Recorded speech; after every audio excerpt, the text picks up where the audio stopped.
السلام عليكم ورحمة الله وبركاته.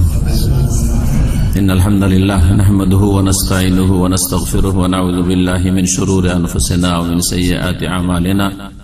من يهده الله فلا مضل له ومن يضلل فلا هادي له، وأشهد أن لا إله إلا الله وحده لا شريك له، وأشهد أن محمدا عبده ورسوله صلى الله تعالى عليه وعلى آله وصحبه وسلم تسليما كثيرا. أما بعد، فأعوذ بالله من الشيطان الرجيم. بسم الله الرحمن الرحيم. قل هذه سبيلي أدعو إلى الله على بصيرة أنا ومن اتبعني وسبحان الله وما أنا من المشركين. সম্মানিত দ্বীনী ভাতৃমণ্ডলী, মহান আল্লাহর সমস্ত প্রশংসা যে আল্লাহ রাব্বুল আলামিন সত্যকে, দ্বীনে হককে মানব জাতির উদ্দেশ্যে প্রিয় নবী মুহাম্মদুর রাসূলুল্লাহ সাল্লাল্লাহু আলাইহি সাল্লামের উপর নাজিল করেছেন এবং তাকে এই সত্য দ্বীন নিয়ে আর হিদায়াতের পথ নিয়ে প্রেরণ করেছেন রাসূল করে, যাতে করে মানব জাতি সত্যের সন্ধান পেতে পারে আর বাতিল বা ভুলভ্রান্তি গুমরাহি থেকে মুক্তি লাভ করতে পারে। সুতরাং সত্য হক হচ্ছে মহান আল্লাহর পক্ষ থেকে, ওয়াকুলিল হাক্কু মির রাব্বিকুম, সত্য হক হচ্ছে রবের পক্ষ থেকে। আর এই হক সত্য পৌঁছে দিতে হবে নবী করিম সাল্লাল্লাহু আলাইহি ওয়াসাল্লামের ওয়ারিসিনদেরকে। কোরআন সুন্নাহ যারা বুঝে তাদের প্রত্যেকের দায়িত্ব, উলামায়ে কেরামদের, এবং যারা যতটা সঠিক জ্ঞান রাখে পৌঁছে দেওয়া দায়িত্ব, যাতে করে মানুষ না জেনে ভুলের মধ্যে না থাকে এবং অজুহাত পেশ না করতে পারে যে আমরা জানতাম না। আর হতে পারে যে সতর্ক করার কারণে তারা সতর্ক সাবধান হয়ে যাবে। ওয়ালা আল্লাহুম ইয়াত্তাকুন মাযিরাতান ইলা রাব্বিকুম, আল্লাহর কাছে ওযর পেশ করা যাবে যে আল্লাহ তাদেরকে জানিয়ে দিয়েছি এবং আমাদের দায়িত্ব পালন করেছি, আমরা আসামি নই, আমরা অন্যায় করিনি, গোপন করিনি, সত্যকে হককে আর ভুলের ওপর, গুমরাহির ওপর নীরব থাকিনি। ওয়ালা আল্লাহুম ইয়াত্তাকুন, আর যারা ভুলে রয়েছে তারা হতে পারে যে সংযত হবে, সতর্ক হবে, নিজের সংশোধন করে নেবে। এই উদ্দেশ্যে আম্বিয়া রাসূলগণ যে দাওয়াত পেশ করেছেন, সেই দাওয়াতে যারা গ্রহণ করেছে, সাড়া দিয়েছে, তারা খুশি হয়েছে। আর যারা সেই দাওয়াতকে অস্বীকার করেছে, প্রত্যাখ্যান করেছে, তারা নাখুশ হয়েছে, অসন্তুষ্ট হয়েছে, গালমন্দ করেছে, শত্রুতা করেছে, চরম দুশমনী করেছে। এটা খুব পুরাতন কথা, নতুন কথা নাই। মানব জাতির অবস্থাটা ঠিক এইরকম। অধিকাংশ মানুষ না বুঝার কারণে অথবা পার্থিব স্বার্থের কারণে হককে, সত্যকে অস্বীকার করে। আমাদেরকে সত্য খুলে বলে দিতে হবে ভালো পন্থায়, উত্তম পন্থায়। এটি হচ্ছে নবী করিম সাল্লাল্লাহু আলাইহি সাল্লামের পথ। কুল হাযিহি সাবিলি, মহান আল্লাহ ইরশাদ করেছেন, হে নবী তুমি বলে দাও এই হচ্ছে আমার পথ, আমার রাস্তা। আদউ ইলাল্লাহি আলা বাসিরাতিন, আল্লাহর দিকে আমি ডাকি, আল্লাহর দিকে ডাকি। সুতরাং আল্লাহ যেন ইখলাস দান করেন, ইখলাস দান করে, যাতে করে ব্যক্তি কোনো পার্থিব স্বার্থ না থাকে। আদউ ইলাল্লাহি আলা বাসিরাতিন, আল্লাহর দিকে ডাকি বসিরতের সাথে, অর্থাৎ জ্ঞানের সাথে। জেনে শুনে কথা বলতে হবে, জেনে শুনে কোনো সিদ্ধান্ত দিতে হবে, জেনে শুনে কোনো হুকুম লাগাইতে হবে, এটা ঠিক অথবা ভুল, যা কিছুই বলেন না কেন, এটা সহি, এটা গলত। বলার আগে বসিরত থাকতে হবে, সে সম্পর্কে সম্যক জ্ঞান থাকতে হবে। আনা ওয়া মান ইত্তাবানি, আমি মুহাম্মদুর রাসূলুল্লাহ সাল্লাল্লাহু আলাইহি সাল্লাম জেনে শুনে জ্ঞানের ভিত্তিতে আল্লাহর দিকে আহ্বান করি, আর আমার অনুসারীরাও তেমনই হবে। সুবহানাল্লাহ, আল্লাহ পাক পবিত্র। ওয়া মা আনা মিনাল মুশরিকিন, আমি মুশরিকদের অন্তর্ভুক্ত নই। আজকে আমরা আলোচনা করব মাওলানা সৈয়দ আবুল আলা মওদুদী রাহিমাহুল্লাহ। তিনি একজন মুসলিম স্কলার, তার ভুল ভ্রান্তি রয়েছে আর তার ভালো দিকও রয়েছে। হাসানাতও রয়েছে, নেকির দিক রয়েছে, সাইয়্যাতও রয়েছে। শুধু ফিকহি মাসলা মাসাইলে যে ভুলভ্রান্তি রয়েছে বা তার ভুল সিদ্ধান্ত ছিল তাই নয়, বরং আকীদার ক্ষেত্রে অনেকগুলি সমস্যা আছে, যার ফলে এই বিষয়ে মুসলিম ভাইদেরকে, বিশেষ করে ভারত, বাংলাদেশ, পাকিস্তানের মানুষকে, যে যে ভাষা আছে এই দেশগুলিতে বেশি প্রভাব তার লিখনির, তার কলমের এবং তার জামাতের, যে এই জামাতের প্রতিষ্ঠাতা তিনি, জামাত ইসলামী। ভারতে সেটাকে জামাত ইসলামী হিন্দ বলা হয়, পাকিস্তানে সেটাকে বলা হয় জামাত ইসলামী পাকিস্তান, বাংলাদেশে সেটাকে বলা হয় জামাত ইসলামী বাংলাদেশ। কিন্তু তাদের সকলের আদর্শ হচ্ছে এক, আর তা হল যে আদর্শের ওপর মৌলানা মওদুদী রাহিমাহুল্লাহ জামাত প্রতিষ্ঠা করেছেন, আর তার লিখনিতে যা কিছু প্রকাশ পেয়েছে ইসলামের ব্যাখ্যার ক্ষেত্রে, বিশ্লেষণের ক্ষেত্রে, ভুল হলেও তারা সেটাকে ধরে আছে। আর মানুষ যখন অন্ধভক্ত হয়ে যায় বা পার্থিব কোন উদ্দেশ্য থাকে, দুটোই কারণে অনেক সময় অন্ধভক্ত, ইখলাস আছে, আল্লাহ সন্তুষ্টি চাই, লোকগুলি ভালো, কিন্তু অন্ধভক্তির কারণে চোখ অন্ধ হয়ে যায়, ভুল আর ধরা পড়ে না। এটা মানুষের বড় একটা ত্রুটির দিক। আন্তরিকতা আছে, তারা আল্লাহ সন্তুষ্টির জন্য, পরকালে মুক্তির জন্য অনেক কিছু কোরবানি করছে, অনেক কিছু করতে চাইছে, কিন্তু নবী মুহাম্মদ রাসূলুল্লাহ সাল্লাল্লাহু আলাইহি সাল্লামের আদর্শ থেকে সরে, কোরআন সুন্নাহ থেকে সরে, সালাফে সালেহিনের মানহাজ আকীদা থেকে, মতাদর্শ থেকে সরে।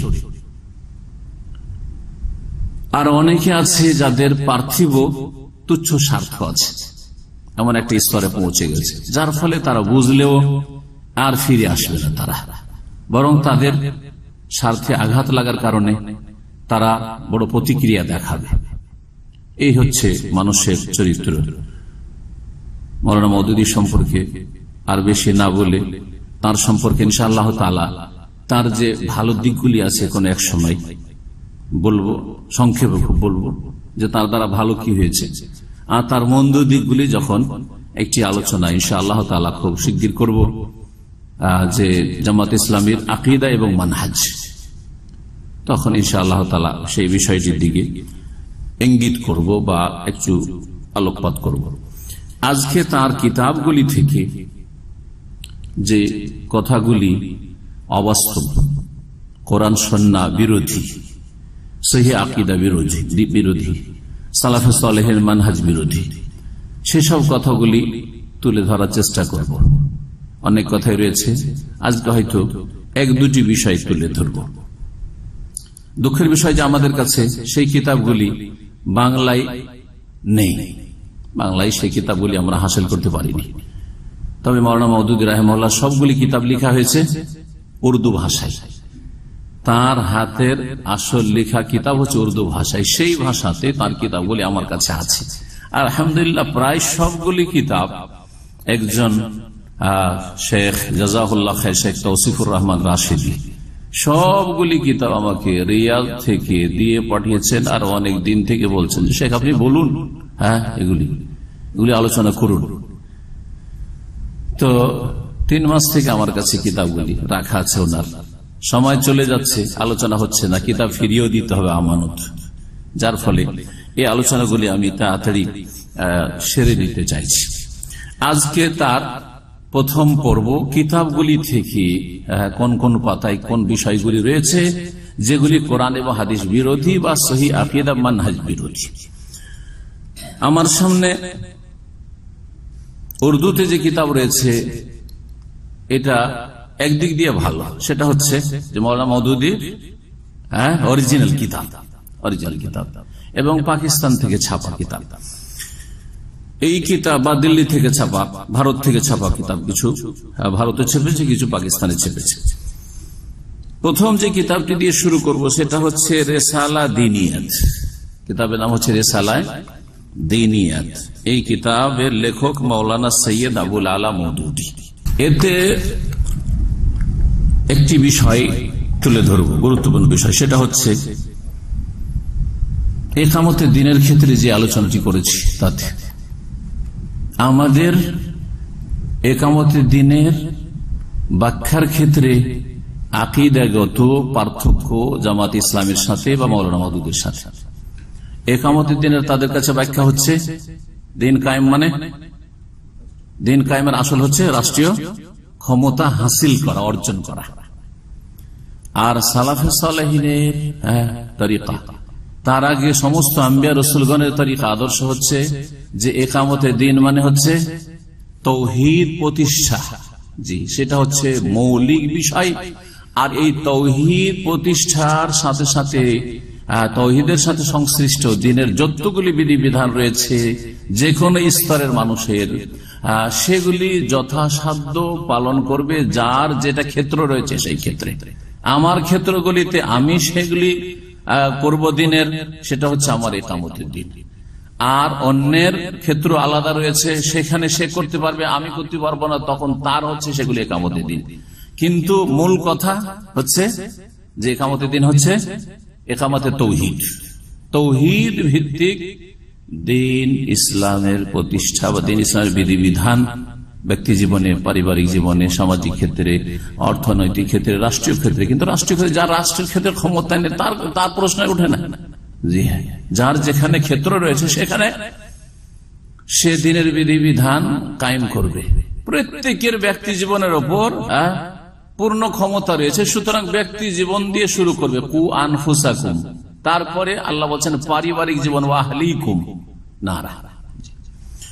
তো এখানে আলোচনা করতে গিয়ে বলেছিলাম যে মাওলানা মওদুদী রাহিমাহুল্লাহ গুরুত্বপূর্ণ দিন ইসলামের ফরায়েজ, ওয়াজিবাত, ইবাদত, বন্দেগী সবগুলিকে বলেছেন যে এগুলি হচ্ছে ইবাদত, কিন্তু এই ইবাদত গুলি বড় ইবাদত না।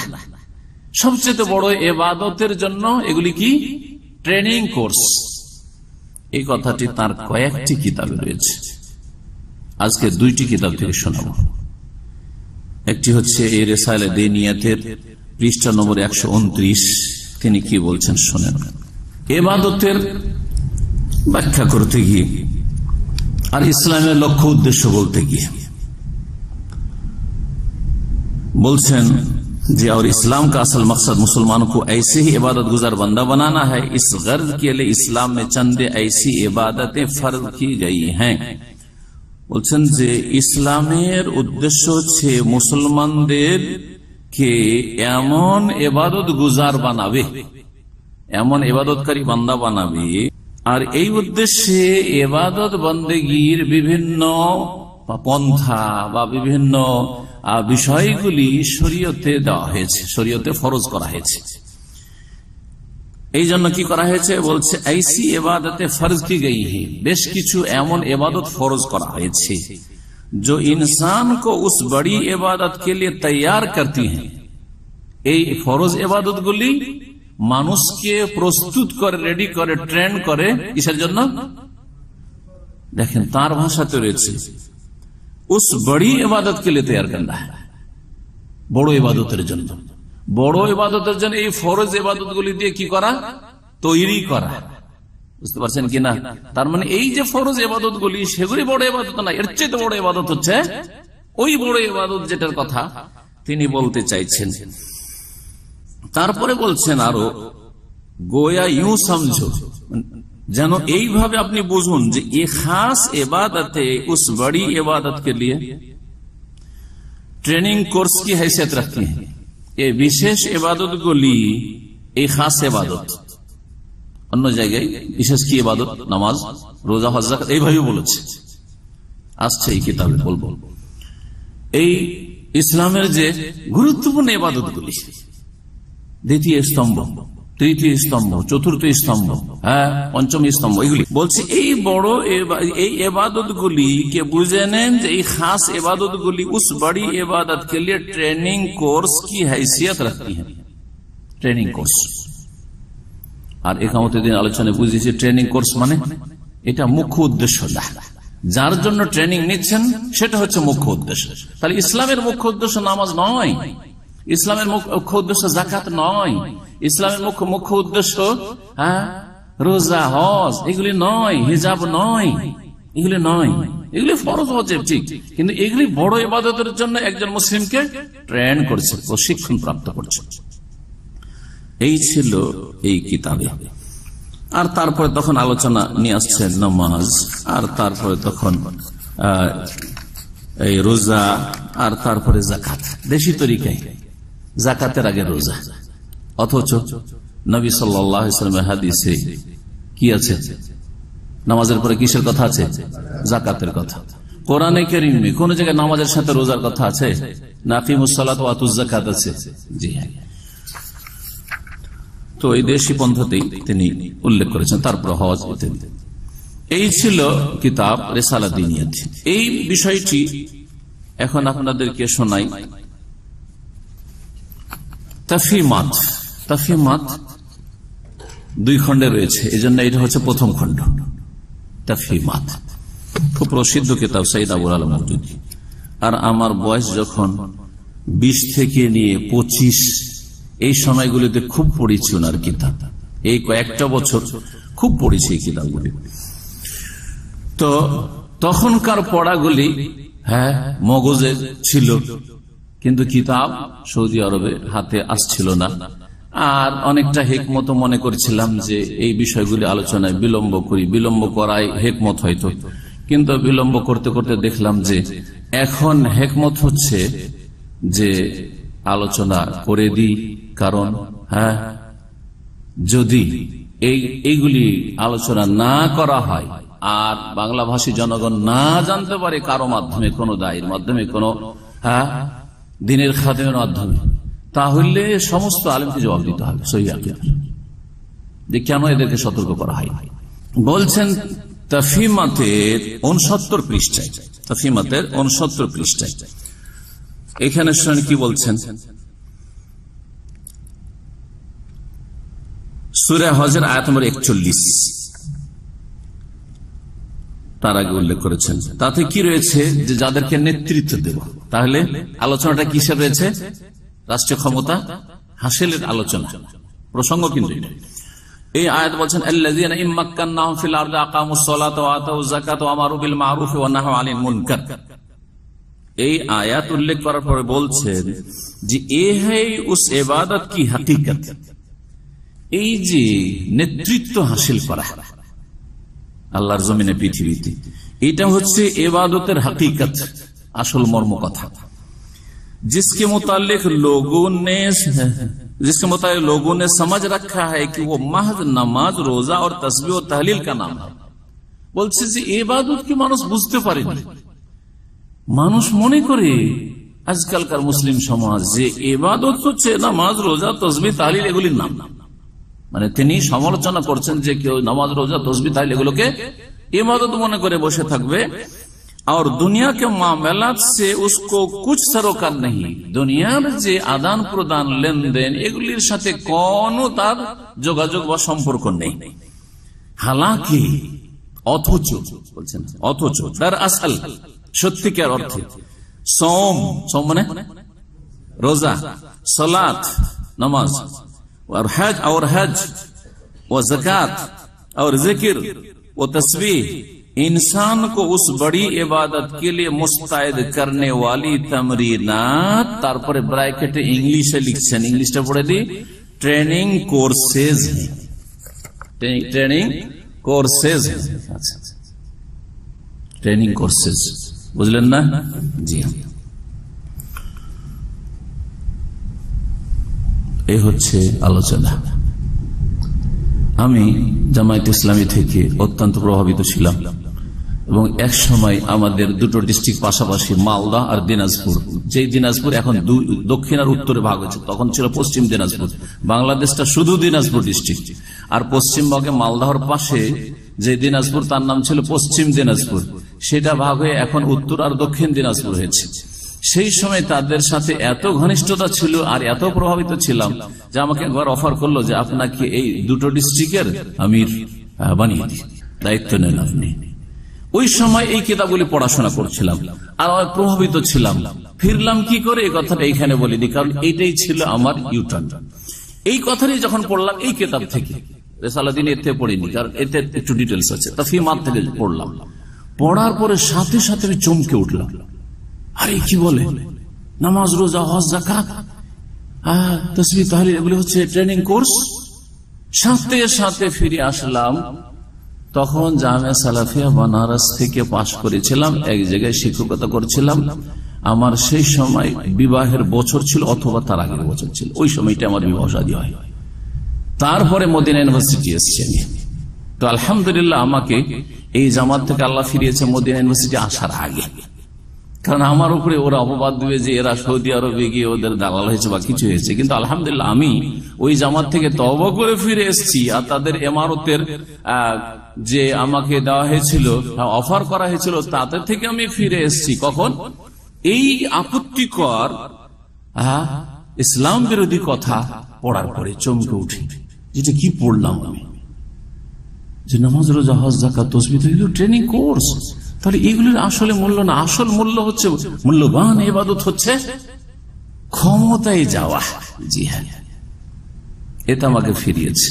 হতে পারে যে অনেক আল্লাহর বান্দাদেরকে, আমাদের বাংলা ভাষাভাষীদেরকে আমার এই কথাটুকু ফিরাবে। যদি ফিরিয়ে দেয় তো আমার শ্রম সার্থক হবে, আর যদি না ফেরায় আমার কথাতে, বা আল্লাহ রাব্বুল আলামিন তাকে তৌফিক না দেন, তাহলে আমার পক্ষ থেকে এই কথা তার জন্য হুজ্জত হবে কিয়ামতের দিন, যাতে না বলতে পারে যে আমাদেরকে কেউ সতর্ক করেনি বা আমাদের চোখ খোলার চেষ্টা করেনি, আমরা তো বুঝতে পারতাম না। এই একটি বিষয়। দ্বিতীয় যে বিষয়টি আলোচনা করব সেটা হচ্ছে হাদিসের সহিহ এবং যঈফ। হাদিসের সহিহ এবং যঈফ এবং তার মাপকাঠি। আর মাওলানা মওদুদী রাহিমাহুল্লাহর কাছে এই ক্ষেত্রে তার মতবাদ, থিওরি, আর অনেক সহিহ সহিহ হাদিস যা বুখারী মুসলিমে রয়েছে, তার যুক্তি, তার বিবেক বলে যে এটা ঠিক হইতে পারে না, সেই জন্য একেবারে অস্বীকার, না হলে যঈফ, ভিত্তিহীন বলে দেওয়া। জি হ্যাঁ, এই বিষয়টি। এর সাথে সাথে মুহাদ্দিসিনে কিরামরা যে হাদিস সহিহ যঈফের কায়দা কানুন, মুস্তালাহুল হাদিস বা উসুল হাদিসের কায়দা কানুন নির্ধারণ করেছেন, সেগুলিকে তুচ্ছ জ্ঞান করা আর সেগুলিকে একেবারে মূল্যহীন মনে করা, আর সেগুলি সম্পর্কে এই মন্তব্য করা যে এটা যদি আমরা অন্ধভাবে মেনে নিই তাহলে এটা আমাদের অন্ধত্ব হবে, অতিরঞ্জন বাড়াবাড়ি করা হবে, বরং আমাদের রেওয়ায়াত পূজা হবে, রেওয়ায়াত পারস্তি পূজা হবে। আমাদের কি তাছাড়াও অন্য কোন মাপকাঠি দিয়েও সহিহ যঈফ জানার চেষ্টা করতে হবে। আর এটা জরুরি নয় যে মুহাদ্দিসরা কোন হাদিসকে সহিহ বলেছেন সেই জন্য সেটা সহিহ হবে, হতে পারে যঈফ, যেটাকে মুহাদ্দিসিনরা সহিহ বলেছেন, আর এর বিপরীত বলছেন আবার। আর এটাও হইতে পারে যেই হাদিসকে মুহাদ্দিসিন কেরামরা যঈফ বলছেন সেটা সহিহ হইতে পারে। জি, এত বড় কথা, যার ফলে এই 1200 বছরের যে হাদিসের খেদমত রয়েছে মুহাদ্দিসিনে কেরামের, জি হ্যাঁ, সাহাবায়ে কেরামদের যুগ থেকে, তারপরে তাবেঈনদের যুগে তো হাদিস সংকলন, হাদিসের সহিহ যঈফের চর্চা সাহাবায়ে কেরামদের যুগে না হয়, হাদিসের জারহ তাদিল আর সহিহ যঈফের এই বিদ্যা ছিল না, কিন্তু পরে প্রয়োজন পড়লো, কারণ মানুষের মধ্যে বিদআত আসলে, মিথ্যার ছড়াছড়ি আসলে, তখন প্রয়োজন পড়লো। তো এর একেবারে মূল্যকে মূল্যহীন করে দিচ্ছে, কোন মূল্য নেই এই খেদমতের তেমন। হতে পারে যেটা তারা সহিহ বলেছেন সহিহ, আবার হতে পারে যে সেটা যঈফ, আবার যেটাকে তারা সহিহ বলেছেন সেটা হতে পারে সহিহ। এই বিষয়টি কয়েকটি কিতাবে আছে, এমনকি তাফসির তাফহিমুল কোরআন আছে। আপনাদেরকে 2 খণ্ড তাফহিমুল কোরআন থেকে এই বিষয়টি আজকে শোনাবো, আর এই কিতাবে আছে সেটাও শোনাবো। তাফহিমাত প্রথম খণ্ড 356 পৃষ্ঠা, 356 পৃষ্ঠা। বলছেন মওদুদী সাহেব, মুহাদ্দিসিন রাহিমাহুমুল্লাহ কি খিদমাত মুসাল্লাম, মুহাদ্দিসিন রাহিমাহুমুল্লাহ খিদমত যে আছে সেটা মেনে নিচ্ছি, किंतु ये भी मुसल्लम के नक़द हदीस के लिए जो मवाद उन्होंने फराहम किया है वो सदर अव्वल के अखबार व आसार की तहकीक में बहुत कारआमद है। আর এটাও মেনে নিচ্ছি যে হাদিসের সহিহ জয়ীফের যাচাই বাছাইয়ের ক্ষেত্রে যেসব ম্যাটেরিয়াল মওয়াদ মানে যেসব ম্যাটেরিয়াল তিনি তারা মুহাদ্দিসিন কেরামরা সরবরাহ করেছেন সেগুলি প্রথম যুগ থেকে হাদিস এবং আসারের গবেষণার ক্ষেত্রে বহুত কারামত হয়, মানে অত্যন্ত উপকারী। এগুলো মানছেন, ঠিক আছে, উপকারী কালাম ইসমে নেই, এই ক্ষেত্রে কোনো আপত্তি নাই, बल्कि सिर्फ इस अमर में है कि कुल्लियतन उन पर एतमाद करना कहां तक दुरुस्त है। तबे एर ओपर अवश्यई आमार कथा आछे जे पुरोपुरी मुहाद्दिसिने केरामरा जा सही बोलेছেন যা জয়ীফ বলেছেন এর ওপর আস্থা করে নাও। এতমাদ করা মানে আস্থা করে নেওয়া যে হ্যাঁ মুহাদ্দিস ইমাম বুখারী সহি বলেছেন সহি, ইমাম মুসলিম সহি বলেছেন সহি, হ্যাঁ তারপর ইমাম আহমদ বিন হাম্বল সহি বলেছেন সহি, বা মুহাদ্দিসিন কেরামরা সবাই মিলে যে সহি বলেছেন সেটাই সহি। এর উপর পুরোপুরি আস্থা করাটা কতটুকু ঠিক, কাহা তাক দুরুস্ত, কতটুকু ঠিক, এটা আলোচ্য বিষয়। এর উপর আপত্তি আছে। তারপরে কেন আপত্তি আছে বলছেন, ও বাহরেহাল থে তো ইনসান হি, যে যাই হোক না কেন তারা তো মানুষই ছিলেন না, সুতরাং তাদের মানুষের কায়দা কানুন আর তাদের সহি জয়ীফের হুকুমে ভুল হইতে পারে। এটার উদ্দেশ্য কি? এটার উদ্দেশ্য হচ্ছে হাদিস সুন্নাহর প্রামাণিকতা, যেটাকে বলা হয় হুজ্জিয়াতে হাদিস, হাদিস এবং সুন্নাহর প্রামাণিকতায় সন্দেহ সৃষ্টি করে দেওয়া, সংশয়পূর্ণ করে দেওয়া বিষয়টি কি।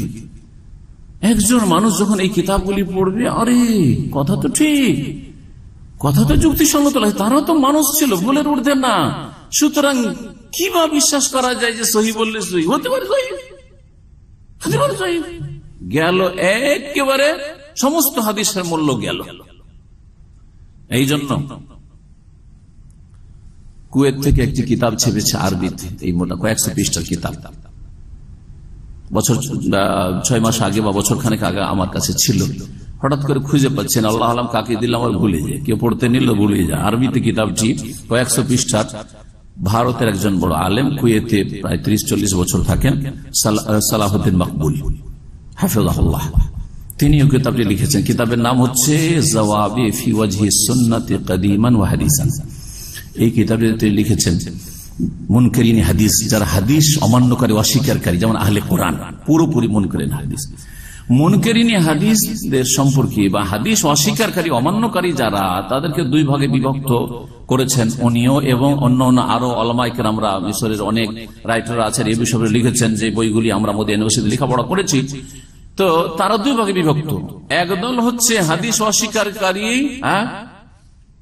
সম্পূর্ণভাবে কোন হাদিস মানে না, তারা হচ্ছে আহলে কোরআন, হাদিসকে হুজ্জত বা দলিল হিসাবে আর ইসলামের উৎস হিসাবে তারা মানে না। মুনকারিন হাদিস সেটা হচ্ছে পুরোপুরি পূর্ণরূপে তারা হাদিস অস্বীকারী, তাদের কুফরিতে কোনো সন্দেহ নেই, কারণ হাদিসকে দলিল হিসাবে তারা মানেই না। আর এক দল হচ্ছে মুনকারিন হাদিস, হাদিস অমান্যকারী অস্বীকারী আংশিকভাবে, জুজিয়াতান, আংশিকভাবে যারা হাদিস অস্বীকারী, তাদের অন্তর্ভুক্ত মাওলানা মওদুদী এবং তার অনুসারীরা, তার জামাতের লোকেরা। সহি হাদিস আসলেও বেশ কিছু হাদিসকে তারা অস্বীকার, বুখারী মুসলিমে থাকলেও হাদিস অস্বীকার। কি বলছেন তাহলে? আশ্চর্য হবেন। ও বাহরে হাল থে তো ইনসান হি, ইমাম বুখারী, ইমাম মুসলিম, ইমাম আহমদ, আলী ইবনে আল-মাদিনী, ইয়াহইয়া ইবনে মাঈন আর বড় যে আইম্মায়ে কেরাম, যারা হাদিসের সুবহানাল্লাহ নারী নক্ষত্র সম্পর্কে কত সূক্ষ্ম খবর রাখতেন, এবং তাদের মাধ্যমে আল্লাহ রাব্বুল আলামিন এই শরিয়ার উৎস, দ্বিতীয় উৎস সেটা হচ্ছে সুন্নাহ, হাদিসের হেফাজতের ব্যবস্থা করেছেন। ইন্না নাহনু নাযালনা যিকরা ওয়া ইন্না লাহু লাহাফিজুন। আল্লাহ কোরআনে কারীমে বলছেন, নিশ্চয় আমি উপদেশ নাযিল করেছি আর নিশ্চয় আমি নিঃসন্দেহে আমি তার সুরক্ষা হেফাজত করব। কোরআনে কারীমের হেফাজতের জন্য আল্লাহ রাব্বুল আলামিন এই ব্যবস্থা করেছেন যে নবী সাল্লাল্লাহু আলাইহি ওয়াসাল্লামকে সাথে সাথে মুখস্থ করে দিয়েছেন, নবী করিম সাল্লাল্লাহু আলাইহি ওয়াসাল্লামের তার সাথে সাথে সাহাবায়ে কেরামদেরকে লিখে নিতে বলেছেন, কাতে ওয়াহিদেরকে, আর তারপরে আবু বকর রাদিয়াল্লাহু তাআলা আনহু একত্রিত করেছেন, তারপরে উসমান রাদিয়াল্লাহু আনহু জামানে পুরো একেবারে মুসহাফে একত্রিত করে দেওয়া হয়েছে, জামে কোরআন হয়ে গেছে। এইভাবে কোরআনে কারীমের হেফাজত হয়েছে, যেটা হচ্ছে জিকির। আর জিকির হাদিসকেও শামিল, যার হেফাজতের জন্য আল্লাহ রাব্বুল আলামিন বড় বড় মুহাদ্দিসিনে কিরামকে সৃষ্টি করেছেন। আজকের যুগ আর পাবেন না, কারণ হাদিসের হেফাজতের ব্যবস্থা, সহিহ যঈফের তামিজের ব্যবস্থা আল্লাহ করিয়ে দিয়েছেন ওদেরকে দিয়ে। আর ওই রকম মুহাদ্দিস পৃথিবীতে আসে না, আসবো না, আল্লাহু আলাম আগামী দিন সম্পর্কে কিন্তু আর আশা করা যায় না, কারণ এই হেফাজত মুহাদ্দিসিনে কিরামকে দিয়ে আল্লাহ করিয়েছেন। কোরআনে কারীমের আল্লাহ হেফাজত করেছেন, শব্দেরও অর্থের বিকৃতির চেষ্টা করেছে, কিন্তু শব্দের হেফাজত আল্লাহ ব্যবস্থা করে দিয়েছেন। হাদিসের ক্ষেত্রে হাদিসের সহির সাথে যঈফ জাল ঢোকাবার চেষ্টা করেছে, এগুলি পার্থক্য করে দেওয়ার জন্য, এগুলোকে স্পষ্ট করে দেওয়ার জন্য মুহাদ্দিসিনে কিরামদেরকে আল্লাহ সৃষ্টি করেছেন, যারা স্পষ্ট করে দিয়ে গেছেন। এবং এইসব কিতাবাদি মওজুদ রয়েছে উম্মতে মুসলিমার লাইব্রেরিতে, যাতে অধ্যয়ন করলে হাদিসের সহিহ যঈফগুলি একজন তালেবে ইলম, একজন হাদিসের স্টুডেন্ট জানতে পারবে হাদিসের সহিহ যঈফ সম্পর্কে। উনি এমন বিষয়টিকে হালকা করে দিচ্ছেন যে ওরা তো মানুষই ছিলেন। বলছেন इंसानी इल्म के लिए जो हदें फितरतन अल्लाह ने मुकर्रर रखी है उनसे आगे तो नहीं जा सकते थे। মানুষের জন্য প্রাকৃতিক ভাবে আল্লাহ যে তাদের জ্ঞানের একটা সীমানা নির্ধারণ করে রেখেছেন, তার আগে তো বাড়তে পারবে না, তাই না? মানুষ ভুলের ঊর্ধ্বে না, এটা হচ্ছে সীমানা। এই সীমানার আগে তার বাড়তে পারবে না যে মুহাদ্দিসিনে কেরামদের কোনো ভুল হয়নি। এই বলে দিল একবারে এমন চিপ আর সস্তা করে হাদিসকে, যে সহিহ বললে কি হবে, সহিহ নাও তো হইতে পারে, হাসান বললে কি হবে, হাসান নাও তো হইতে পারে, যঈফ বললে কি হবে, সেটা তো সহিহ হয়ে যেতে পারে, আরে মওযু বললে কি হবে, সেটা তো সহিহ হয়ে যেতে পারে। আউযু বিল্লাহ। তারপরে বলছেন इंसानी कामों में जो नक्स फितरी तौर पर रह जाता है उससे तो उनके काम महफूज न थे। মানুষের কাজে যে ত্রুটি থাকাটা স্বাভাবিক প্রাকৃতিক ভাবে, সেটা থেকে মুহাদ্দিসিনরা তো মুক্ত ছিলেন না। হ্যাঁ, তাদের তো হেফাজতের কোনো নিশ্চয়তা নেই। फिर आप कैसे कह सकते हैं कि जिसको सही करार देते हैं वो हकीकत में भी सही है। তাহলে কি করে আপনি বলতে পারেন যে মুহাদ্দিসরা যে হাদিসটাকে সহিহ বলেছে সেটা সহিহ হইতে পারে? इन्ना लिल्लाहि व इन्ना इलैहि राजिऊन। सेहत का कामिल यकीन तो खुद उनको भी ना था। আরে বাড়তে বাড়তে আরো কি বলছে দেখেন, পূর্ণ যে হাদিসটা সহিহ, এই ইয়াকিনটা, এই দৃঢ় প্রত্যয় তো খুদ ইমামদেরকে ছিল না, মানে ইমাম বুখারী বলছিলেন, আহমদ যারা সহিহ বলেছে তাদেরকেও ছিল না। এটা কেমন করি আজকে থেকে 60 বছর আগে এসে মওদুদি জেনে নিলেন যে তার 1000-1200 বছর আগে যে মুহাদ্দিস হাদিস সহিহ বলেছেন, তারও ইয়াকিন ছিল না যে আমি যেটাকে সহিহ বলছি সেটা সহিহ। তারপরে বলছেন, কথা লম্বা হয়ে যাবে সেজন্য সংক্ষেপ করছি, বলছে এ মাননা পড়েগা কি আহাদিস के मुताल्लिक जो कुछ भी तहकीकात उन्होंने की है, এটা আপনাকে মানতে হবে যে হাদিস সম্পর্কে যতটা গবেষণা মুহাদ্দিসিন কেরামরা করেছেন, উনমে দো तरह की कमजोरियां मौजूद है। দুই রকম দুর্বলতা তাতে বিদ্যমান, দুই রকম দুর্বলতা বিদ্যমান। এক বালেহাজ ইসনাদ, একটা হচ্ছে সনদের দিকে দুর্বলতা, যে সনদে সহিহ হইলেই যে হাদিসটা সহিহ হবে মতনটা জরুরি নাই। আর दूसरे বালেহাজ তাফাক্কুহ, আর দ্বিতীয় দুর্বলতা হচ্ছে ফিকহের ক্ষেত্রে, অর্থাৎ হাদিস থেকে যে বুঝটা বুঝেছেন সেটা জরুরি না যে তার বুঝটা ঠিক। দিলেন হালকা করে একবারে শরীয়তের দ্বিতীয় উৎস হাদিসকে। এই ছিল আপনার তাফহিমাতে হাদিস সম্পর্কে বক্তব্য। 356 কথা বললাম, এখন 359 থেকে আপনাদেরকে শোনাই। কয়েক জায়গায় এই বিষয়টি বলেছেন। আরো বলছেন হাদিস সম্পর্কে, बहुत मुमकिन है कि जिस रिवायत को मुत्तसिल सनद करार दे रहे हैं, খুবই সম্ভাবনা আছে যে যেই হাদিসকে মুহাদ্দিসিনে কেরামরা সনদ মুত্তাসিল মানে মিলিত সনদ, কোন তাতে কি নেই, বিচ্ছিন্নতা নেই, কোন বাহ্যিক কোন রকমের কোন দুর্বলতার কারণ দেখতে পাচ্ছি না। মুত্তাসিল সনদ তারা দিতে ও দার হাকিকাত মুনকাতি হতে পারে বিচ্ছিন্ন, বাহ্যিক মিলিত পরস্পর সনদ, মানে অমুক অমুকের ওস্তাদ অমুক অমুক ওস্তাদ ঠিক যুগ পেয়েছে আর ওস্তাদ শাগির্দি ঠিক আছে, কিন্তু হতে পারে যে বিচ্ছিন্ন। আর উन्हें ये मालूम ना हो सका, और मुहद्दिसরা জানতে পারেননি সেটা। और उन्हें ये मालूम ना हो सका हो कि बीच में कोई ऐसा मजहूल हल रावी छूट गया है। হতে পারে যে মাঝখানে একটা বর্ণনাকারী ছুটে গেছে যে হচ্ছে অজ্ঞাত পরিচয়, তার অবস্থা জানা নেই। হতে পারে সে মৃত্যু, হতে পারে সে জয়ীফ, দুর্বল স্মৃতি শক্তির দিক থেকে বা তার আকীদা আমলের দিক থেকে छूट गया है जो सिखा ना थी, যে आस्था भाजन छिलो ना। इसी तरह ये भी मुमकिन है, यही रकम एटाओ सम्भव कि जो रिवायत मुरसल या मौदल या मुनकाते हैं, যে রিওয়ায়াত বা হাদিসগুলি মুহাদ্দিসিনদের কাছে মুরসাল, মুরসাল হচ্ছে জয়ীফের একটা কিসিম, ইয়া মৌদাল অথবা পরপর সনদে দুইজন রাবি নেই, সেটাও বিচ্ছিন্ন, কিন্তু দুইজন পরস্পর রাবি নেই। ইয়া মুনকাতি অথবা যে কোনো জায়গা থেকে একটা বর্ণনাকারী নেই, এটা হচ্ছে মুনকাতি। আর মুরসাল হচ্ছে যদি তাবেই বলেন কালা রাসূলুল্লাহ সাল্লাল্লাহু আলাইহি ওয়াসাল্লাম, অর্থাৎ রাসূলুল্লাহ সাল্লাল্লাহু আলাইহি ওয়াসাল্লামের আগে একজন বর্ণনাকারী আর নাম নেই, উজ্জ্বল কি আছে জানা নেই, আর যিনি বর্ণনা করেছেন উনি রাসূলুল্লাহ সাল্লাল্লাহু আলাইহি ওয়াসাল্লামকে পান নাই। তো যদি সাহাবী হন তাহলে তো সমস্যা নাই, কিন্তু একটা যে দুর্বলতার সম্ভাবনা থেকে যাচ্ছে সেটা হচ্ছে যদি তাবেই থেকে বর্ণনা করে, তো সেই তাবেইর অবস্থা কি, উনি তো জয়ীফ হতে পারেন, যার ফলে জয়ীফ হওয়ার সম্ভাবনা হালকা। জয়ীফ হচ্ছে মুরসাল রিওয়ায়াত। বলছেন যে যেই হাদিসকে মুহাদ্দিসরা কি বলেছেন, मुरसल मौदल मुनकती और इस बिना पर पाए एतबार से गिरी हुई समझी जाती है, সেগুলোকে মনে করা যাচ্ছে যে আমাদের দলিল থেকে নিম্নের এগুলো হাদিস, মানে দলিলে চলবে না, এগুলি অচল দুর্বল। उनमें से बाज से रावियों से आई हो और बिल्कुल सही हो, হতে পারে সেই হাদিসগুলি অন্য কোন নির্ভরযোগ্য বর্ণনাকারী থেকে বর্ণিত হয়ে এসেছে আর সেটা হচ্ছে সহিহ। এবার বুঝতে পেরেছেন শুরুতে যেটা বললাম, তার মানে মুহাদ্দিসিনে কেরামরা যেগুলোকে সহিহ বলেছেন হতে পারে সহিহ, আবার হতে পারে জয়ীফ, আবার যেগুলোকে জয়ীফ বলেছেন হতে পারে জয়ীফ আর হতে পারে সহিহ। একেবারে মূল্যহীন এত বড় একটি দিনের খেদমাত, জি, যার ফলে মওদুদী ভক্তদের, জামাত ইসলামের লোকদের, ভারতীয় হোক বাংলাদেশ পাকিস্তানে দীর্ঘদিন তাদের সাথে চলাফেরা করেছি, হাদিস সম্পর্কে তাদের এতিম বলা যায়, কোনো জ্ঞানও নেই আর চর্চাও নেই আর কোনো গুরুত্ব নেই, কারণ এই যে মূল্য এতটুকু, হতে পারে ঠিক হতে পারে ভুল, সুতরাং কোনো গুরুত্ব নেই, কোনো মূল্য নেই হাদিসের। এই ছিল যা বললাম। আর তারপরে 359 বললাম, তারপর 360, 61, 62 থেকে আরো কিছু কথা শোনে আপনাদের। বলছেন তফিমাত প্রথম খন্ড 360 পৃষ্ঠায়, ইস বাহাস সে ইয়ে বাত মালুম হো গই, বলছে এই যে আলোচনাগুলি করলাম হাদিসের সহিহ জয়ীফ সম্পর্কে, এগুলি থেকে জানা গেল যে জিস তারে হাদিস কো বিলকুল্লিয়াতান রদ কর দেনে ওয়ালে গলতি পর হ্যাঁ, যারা হাদিসকে পুরোপুরি অস্বীকার করেছে আহলে কোরআন, তারাও ভুলে আছে, তারাও ভুলে আছে। ভালো কথা এটা।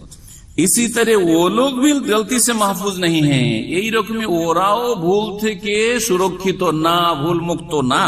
কারা? जिन्होंने हदीस से इस्तेफादा करने में सिर्फ रिवायत ही पर एतमाद कर लिया है, হাদিস থেকে তারা উপকৃত হওয়ার ক্ষেত্রে শুধু হাদিসের রিওয়ায়াত সহিহ জয়ীফ এগুলি যে কায়দা কানুনের উপর সহিহ সেই জন্য মেনে নিল, এর উপর আস্থা ভরসা করে যারা হাদিস মানে তারাও ভুল থেকে মুক্ত না, তারাও ভুলে মধ্যে রয়েছে। মাসলা কে হক উন দোনো কে দরমিয়ান। মওদুদী সাহেবের কাছে হক হচ্ছে মাঝামাঝি, পুরোপুরি হাদিস অস্বীকার যারা করেছে তারাও ভুলে, আর পুরোপুরি হাদিস মুহাদ্দিসরা সহিহ বলেছেন সেজন্য সহিহ ধরে নিলেন, আপনারাও ভুলে আছেন, ভুল মুক্ত না, মাঝামাঝিটা হক।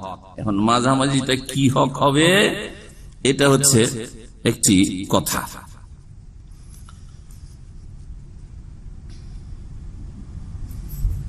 সেটা হচ্ছে যে আইম্মায়ে কেরাম মুজতাহিদিন তারা যে হাদিসগুলিকে দলিলে পেশ করেছে, ফোকাহারা বিশেষ করে ফোকাহাদের কথা এখানে প্রাধান্য দিয়েছে, যদি তারা জয়ীফ হাদিসও পেশ করে থাকে, হ্যাঁ, তারা উপলব্ধি করতে পেরেছে যে জয়ীফ হইল এটাই দলিল যোগ্য, আর সহিহ হাদিসকে তারা রিজেক্ট করেছে, আমল করেনি। অনেক ফুকাহা সহিহ হাদিসকে অস্বীকার করেছে, বা অস্বীকার মানে সেটার উপর আমল করেনি বা সেটা অনুযায়ী ফতোয়া দেয়নি। তো বলছে যে তারা সহিহ হাদিসকে যে তারা আমলে নিয়ে আসেনি বা সহিহ হাদিস অনুযায়ী ফতোয়া দেয়নি, কিসের ভিত্তিতে? তিনি সেখানে বলতে চাইবেন যে তাদের এমন যোগ্যতা চলে আসে মুজতাহিদিনদের মধ্যে যে তারা নিজের স্বাদ, যৌক শব্দটি ব্যবহার করেছে, যৌক, নিজের স্বাদ দিয়ে, নিজের যোগ্যতার যে একটা স্বাদ আছে ওই দিয়ে তারা উপলব্ধি করতে পারে যে এটা জয়ীফ মুহাদ্দিসিনদের কাছে হইলেও কায়দা কানুনে এটা আসলে জয়ীফ না, এটা দলিলযোগ্য। আর এটা মুহাদ্দিসিনদের কায়দা কানুনে সহিহ হইলেও এটা সহিহ নয়, যার ফলে সহিহ হাদিসকে তারা আমলে নিয়ে আসে না, সহিহ হাদিস অনুযায়ী ফতোয়া দেয় না। জি, যেমন রফুল ইদানের ক্ষেত্রে বলতে চাইছেন। হ্যাঁ, ধরেন রফুল ইদানের সহিহ হাদিস আছে, বলছে যে যেমন হানাফি মাযহাব রফুল ইদানের সহিহ হাদিসের উপর আমল করেনি, জয়ীফ হাদিসের আমল করেছে, কারণ এখানে রিওয়ায়াতের উপর ভরসা করে নেই। কিসের ভরসা করেছে? অন্য যৌকের মাধ্যমে, অন্য যুক্তির মাধ্যমে। 361 পৃষ্ঠায় কি বলছেন শুনেন। বলছেন যে बल्कि असल मामला ये था कि उनके नजदीक सेहत हदीस का मदार सिर्फ इस्नाद पर ना था। বলছেন যে সঠিক বিষয় হচ্ছে, আসল মামলা সঠিক বিষয় হচ্ছে এই যে আইম্মায়ে মুজতাহিদিনদের নিকটে উনকে নজদীক সেহত হাদিস কা মাদার, হাদিস সহিহ হওয়ার নির্ভরশীলতা সির্ফ ইসনাদ पर না থা, সনদের উপর ছিল না, যে সনদ মোতাবেক সনদের ক্ষেত্রে যখন হাদিস সহিহ তো হাদিস সহিহ না, এর উপর ছিল না। बल्कि इस्नाद के अलावा एक और कसौटी भी थी, সনদ ছাড়াও আইম্মায়ে মুজতাহিদিন ফোকাহাদের কাছে যারা মাসলা মাসাইল নিয়ে, যেসব বিশেষ করে ফোকাহাদের বলতে চাইছেন, যেসব ফোকাহাদের নামে মাযহাব রয়েছে আর তারা অনেক সহিহ হাদিসের বিপরীত ফতোয়া দিয়েছেন, বলছেন যে তাদের কাছে বলকি ইসনাদ কে अलावा সনদ ছাড়াও এক और कसौटी भी थी, আর একটা মাপকাঠি ছিল। আর একটা কি ছিল? মাপকাঠি বা কষ্টি পাথর ছিল, जिस पर वो अहादीस को परखते थे, যা দিয়ে সে তারা হাদিসগুলিকে কি করত? যাচাই বাছাই করত, যে সনদে তো সহিহ কিন্তু আরেকটা মাপকাঠি আমাদের কাছে, সেটাতে সহিহ কিনা। সনদের ক্ষেত্রে তো সহিহ, কিন্তু আরেক মাপকাঠি আমাদের কাছে আছে, সেটাতে জয়ীফ কিনা ইত্যাদি। और जिस हदीस के मुताल्लिक उनको इत्मीनान हो जाता, যে হাদিসটা সম্পর্কে এই ফোকাহায়ে কেরামদের কি হয়ে যেত, তারা নিশ্চিত হয়ে যেতে পারতেন, মোটামুটি আস্থা হইতো কি এই হাকিকত সে আকরাব হয়, এটা সত্যিকার দিনের কাছাকাছি, উসি কো কবুল কর লেতে থে, সেই হাদিসটাকে কি করত? তারা কবুল করে নিত। খা ও খালিস মুহাদ্দিসানা নুকতা নজর সে মারজু হি কেউ না হোক, যদিও সেটা মুহাদ্দিসিনদের দৃষ্টিভঙ্গিতে দুর্বল হোক না কেন, মারজু রাজে না, প্রাধান্যযোগ্য না, তার উপর অন্য কিছু প্রাধান্য পাচ্ছে তাদের কাছে, তারপরেও তারা রাজে মুহাদ্দিসিনের কাছে যেটি রাজে বেশি শক্তিশালী, বেশি সবল হাদিস, তার উপর অন্যটাকে প্রাধান্য দিয়েছে। ये दूसरी कसौटी कौन सी है? এখন এই দ্বিতীয় মাপকাঠিটা কি? আমি একটু আগে বললাম যক শব্দটা, ওইটাও শুনিয়ে দিই। বলছেন এই দ্বিতীয় মাপকাঠিটা কি, মানে রিওয়ায়াত যে সহিহ জয়ীফের কায়দা কানুন না, ওটা বাদ দেন, ওটার গুরুত্ব একেবারে হালকা। हम इससे पहले भी इशारतन उसका जिक्र कई मर्तबा कर चुके। বলছেন যে এর আগে কয়েকবার আমি এই বিষয়টি উল্লেখ করেছি যে অন্য আরেকটা মাপকাঠি আছে। जिस शख्स को अल्लाह ताला तफक्कुर की नेमत से सरफराज फरमाता है, उसके अंदर कुरान और सीरत रसूल के गायर मुताले से एक खास ज़ौक़ पैदा हो जाता है। যাকে আল্লাহ কোরআন সুন্নাহর গভীর জ্ঞান দান করেন, গভীরতা দান করেন, সেই ব্যক্তির মধ্যে এক খাস ज़ौक़ पैदा हो जाता, তার মধ্যে একটি বিশেষ একটি টেস্টের স্বাদ গ্রহণের যোগ্যতা সৃষ্টি হয়ে যায়। যাকায়েজুক মানে স্বাদ চাখা, আস্বাদন করা, জি, শরীয়তের স্বাদ আস্বাদন করার যোগ্যতা সৃষ্টি হয়ে যায়। जिसकी कैफियत बिल्कुल ऐसी है जैसे एक पुराने जौहरी की बसीरत। বলছি এটার উদাহরণ ওই রকমই, যেমন একজন অভিজ্ঞতা সম্পন্ন বয়োজ্যেষ্ঠ স্বর্ণকার, যা মণিমুক্তা সম্পর্কে ধরেন অভিজ্ঞ বা স্বর্ণকার, স্বর্ণ সম্পর্কে যথেষ্ট জ্ঞান রাখে, ও মেশিন দিয়ে চেক করুক আর না করুক, আর ও কেমিক্যাল দিয়ে চেক করুক আর না করুক, যে এতে খাদ আছে কি না আছে, ও দেখলে বলবে যে সোনা হ্যাঁ এটা স্বর্ণ ঠিক আছে না এতে ভেজাল আছে। বুঝছেন কিভাবে ইসলামকে বোঝাচ্ছে? কোরআন এবং হাদিস যার কাছে নেই কিন্তু কলমে খুব জোর। এই জন্য একটি কথা বলি, মাওলানা মওদুদীর কলমে অসাধারণ জোর ছিল, এলেমের চাইতে বেশি, এলেমের চাইতে বেশি কলমে জোর ছিল, যার ফলে শুধু লিখতে থেকেছে, এলেম কম লিখা বেশি, আর এতেই গিয়ে পদস্খলন বেশি ঘটেছে, আর এতেই বেশি ভুল ভ্রান্তির শিকার হয়েছেন তিনি। আরো মজার কথা শোনে 362 কি বলছেন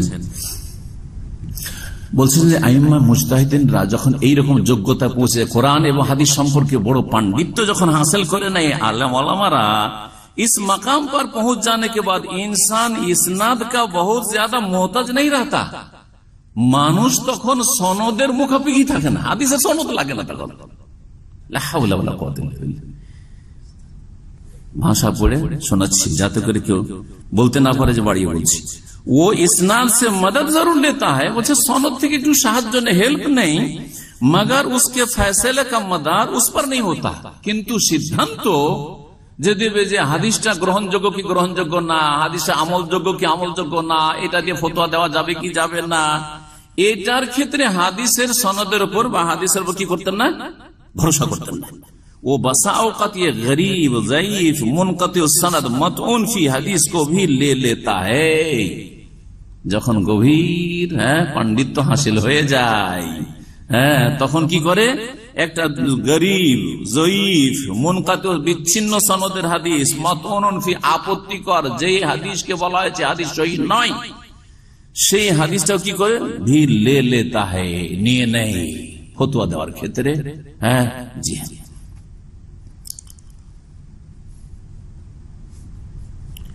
তারপরে বলছেন और बसा औकात वो एक गैर मुअल्लल गैर साज मुत्तसिल सनद मकबूल হাদিস से भी एराज कर जाता है। আর কখনো কখনো কোন হাদিস আছে যাতে কোন রোগ পাওয়া যায়, গैर मुअल्लल, কোন ইল্লত কোন ব্যাধি নেই, গैर সাজ সেটা সাজও নয়। সহিহ হাদিসের সংজ্ঞায় 5টি শর্ত আছে, মুত্তাসাল সনদু, বিনাকলিল আদল, তামিদ দাব, গैर মুআল্লিল ওয়ালা সাজিল।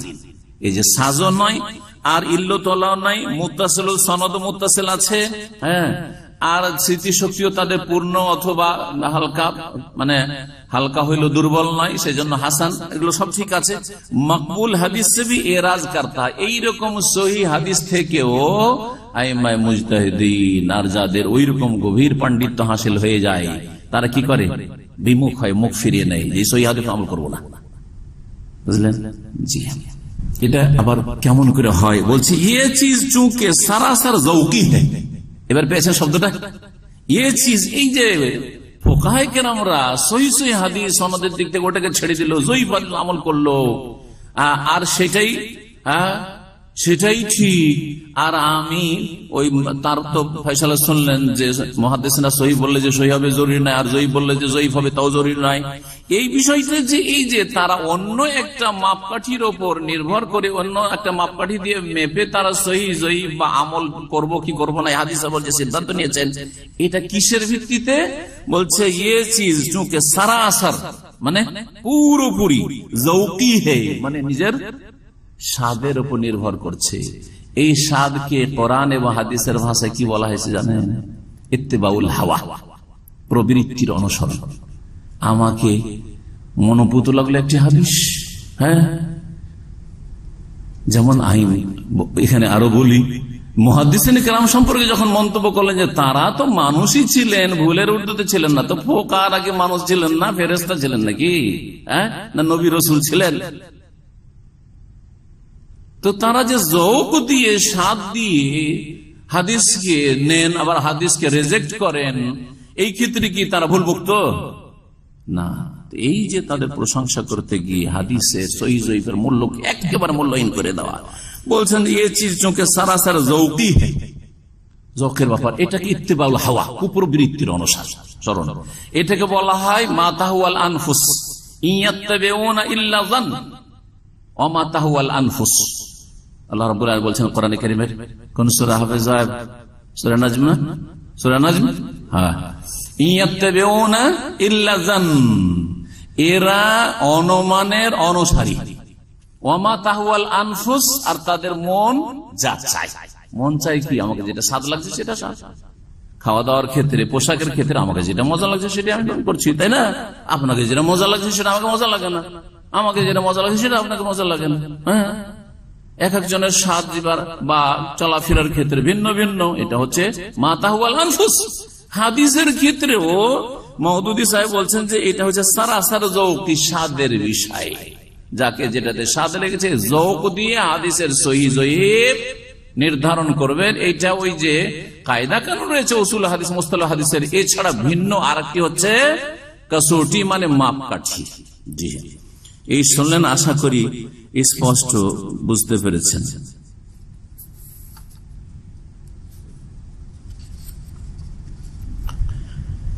অথচ এক পৃষ্ঠা পরে 363 পৃষ্ঠায় তিনি বলছেন যে আইম্মাই কেরাম ফোকাহা আবু হানিফা, শাফি, মালিক, আহমদ, ইমাম আবু ইউসুফ, মোহাম্মদ, তারা হাদিসের অনুসরণের ক্ষেত্রে কি বলেছেন ওই কন্ডিশন গুলো তুলে ধরেছেন।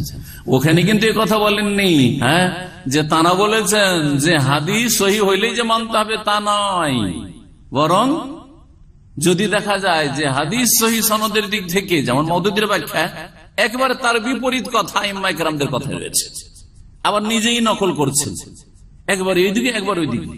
মানুষের কোরআন সুন্নাহর ইলম যদি না থাকে, একজন জেনারেল শিক্ষিত মানুষ, আর পশ্চিমা সভ্যতা সম্পর্কে তার পড়াশোনা অনেক বেশি, কিন্তু ইসলাম সম্পর্কে, বিশেষ করে কোরআন সুন্নাহর দলিল সম্পর্কে একেবারে শোচনীয়তা তার ইলমের, যার ফলে এতক্ষণ পর্যন্ত হাদিসের রেওয়ায়াতের মূল্যকে একবার মূল্যহীন করে দিলেন, ঠিক কিনা? আর তারপরে আইম্মায়ে কেরাম সম্পর্কে কি বলছেন শুনে শুনে বলছেন, और जब कोई सुन्नत हमारे कौल के खिलाफ साबित हो, आइम्मा केराम সম্পর্কে বলছেন इसी बिना पर आइम्मा मुजताहिदीन हमेशा डरते रहे। এই জন্য মুজতাহিদিন কেরাম সব সময় শঙ্কিত থেকেছেন যে আমাদের ফতোয়া দিতে গিয়ে ভুল না হয়। আর उन्होंने हमेशा अपने मुत्ताबिन को हिदायत की है, আর সব সময় তাদের অনুসারীদেরকে বা ছাত্রদেরকে কি করেছে? হ্যাঁ, গাইডলাইন দিয়েছে, হ্যাঁ, রাস্তা দেখেছে, হিদায়ত করেছে কি, যে হাম পর বিলকুল এতেমাদ না করলে, আমাদের ফতোয়া বা আমাদের কথার উপর ভরসা তোমরা করিও না, খুদ भी তাহকিক করতে রहो, তোমরা নিজেরাও একটু তদন্ত করিও, গবেষণা করিও। और जब कोई सुन्नत हमारी कौल के खिलाफ साबित हो, আর কোন সুন্নাত মানে কি হাদিস না, সুন্নাত যদি, হাদিস যদি আমাদের কথার খেলাফ, মানে আইম্মায়ে মুজতাহিদিনদের খেলাফ, আবু হানিফা, শাফি, মালিক, আহমদের খেলাফ যদি হয়ে যায় তো हमारे कौल को रद्द करके सुन्नत की पैरवी करो, আমাদের কথাগুলিকে ছেড়ে দিয়ে, ফতোয়াকে ছেড়ে দিয়ে কি মানিও? হাদিস মানে, সুন্নাত মানে হাদিস না। হাদিস কিসের নির্ভরশীল? স্বাদের উপর না রেওয়ায়েতের উপর? রেওয়ায়েত। আইম্মায়ে কেরাম তো রেওয়ায়েতের দিকে নিয়ে যাচ্ছেন, আর নিজের জগ দিয়ে যে ফতোয়া দিয়েছেন সে তার থেকে বারণ করছেন, অন্ধ অনুকরণ করিও না। তারপরে বলছেন যে ইমাম আবু ইউসুফ ফরমাতে, ইমাম আবু হানিফা রাহিমাহুল্লাহ সবচেয়ে বড় ছাত্র আবু ইউসুফ বলছেন রাহিমাহুল্লাহ, লা ইয়াহিল্লু লিআহাদিন আন ইয়াকুলা মাকালাতান হাত্তা ইয়ালা মিন আইনা কুলনা, কোন মানুষের জন্য হালাল নয় যে আমাদের কথা বলে ফতোয়া দেবে, যে আবু ইউসুফ এই বলেছেন, তো আবু হানিফা এই বলেছেন, ইমাম মালিক এই বলেছেন, শাফি এই বলেছেন, অমুক শাইখ অমুক বলেছেন, অমুক হুজুর এই বলেছেন, না, এটা দলিল না। এর জন্য দলিল লাগে ইউস্তাদাল্লু লাহু ওয়া লা ইউস্তাদাল্লু বিহি, ওর সমর্থনে দলিল লাগবে, আর ওটাকে দলিল হিসেবে পেশ করা যাবে না। বুঝেছেন কথাটি? যারা আরবি বুঝে, মাদ্রাসা পড়া ছাত্র বা আলেমরা, তাদের জন্য বললাম, আমাদের কথাই হোক আর কোন ইমামের কথাই হোক, যে কোনো মানুষের কথার জন্য ইউস্তাদাল্লু লাহু, তার সাপোর্টে, সমর্থনে দলিল নিয়ে আসতে হবে না। ওয়ালা ইউস্তাদাল্লু বিহি, কোন আলেম আর ইমামের কথাকে দলিল হিসাবে পেশ করা যাবে না, তা দিয়ে দলিল পেশ করা যাবে না যে অমুক কিতাবে আছে, অমুক ফাতোয়ার কিতাব আছে, চলবে না, যতক্ষণ পর্যন্ত তার দলিল ওর পেছনে না আছে অ্যাড করা। বলছেন কোন মানুষের জন্য জায়েজ নয়, হালাল নয় যে আমাদের কথাগুলি বলবে হাত্তা ইয়ালা মিন আইনা কুলনা, যতক্ষণ না জানবে যে কোত্থেকে আমরা বলেছি, কোন হাদিস বা আয়াতের ভিত্তিতে বলেছি, দলিল দিয়ে নিয়ে গেছেন। তাহলে তারা ইমাম জোফার, উনি ইমাম আবু হানিফার ছাত্র, কাকল হে ইন্নামা নাখুযু বিররাই মা লাম নাজিদুল আসার, আমরা নিজের ব্যক্তিগত মতামতের উপর আমল করি বা ফতোয়া দিই, হ্যাঁ, চিন্তা চেতনা থেকে ফতোয়া দিয়ে ইজতিহাদ করে, মা লাম নাজিদুল আসার, যতক্ষণ কি পাই না, আসার মানে কি হাদিস যতক্ষণ পাই না, সুন্নাহ পাই না। ফাইজা জা আল হাসার আসার, ফাইজা জা আল আসার, যখন হাদিস চলে আসে, সুন্নাহ পেয়ে যায়, আসার, রাসূলুল্লাহ সাল্লাল্লাহু আলাইহি ওয়াসাল্লামের হাদিস কো বলা হয় সেটা মারফু আসার, আর সাহাবায়ে কেরামদের উক্তি বা আমল সেটাও আসার। হ্যাঁ জি, এগুলো হচ্ছে আসার। তারাকনার রায়, তখন আমরা ব্যক্তি মত ছেড়ে দিই, ও আখাযনা বিল আসার, কোনটা নি?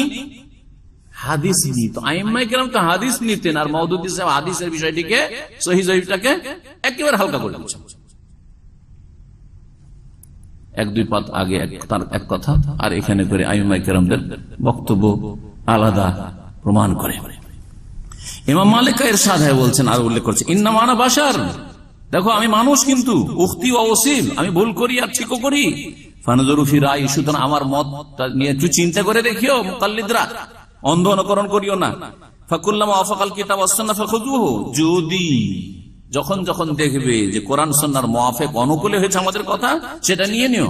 ওয়া কুল্লামা লাম ইউআফিকুল কিতাব ওয়াস সুন্নাহ ফাতরুকু, আর যেই কথাগুলি আমাদের কোরআন সুন্নাহর অনুকূলে না হবে, প্রতিকূল হবে, উল্টো হবে, সেগুলিকে কি করিও? ফাতরুকু, ছেড়ে দিও। ইমাম শাফি কা বয়ান है, তারপর বলছে ইমাম শাফি রাহিমাহুল্লাহ বলেছেন, ইজা সাহাল হাদিসু ফাওয়াজি, হাদিস সহিহ হলেই কি হয়ে যাবে? ওটা আমার মাযহাব।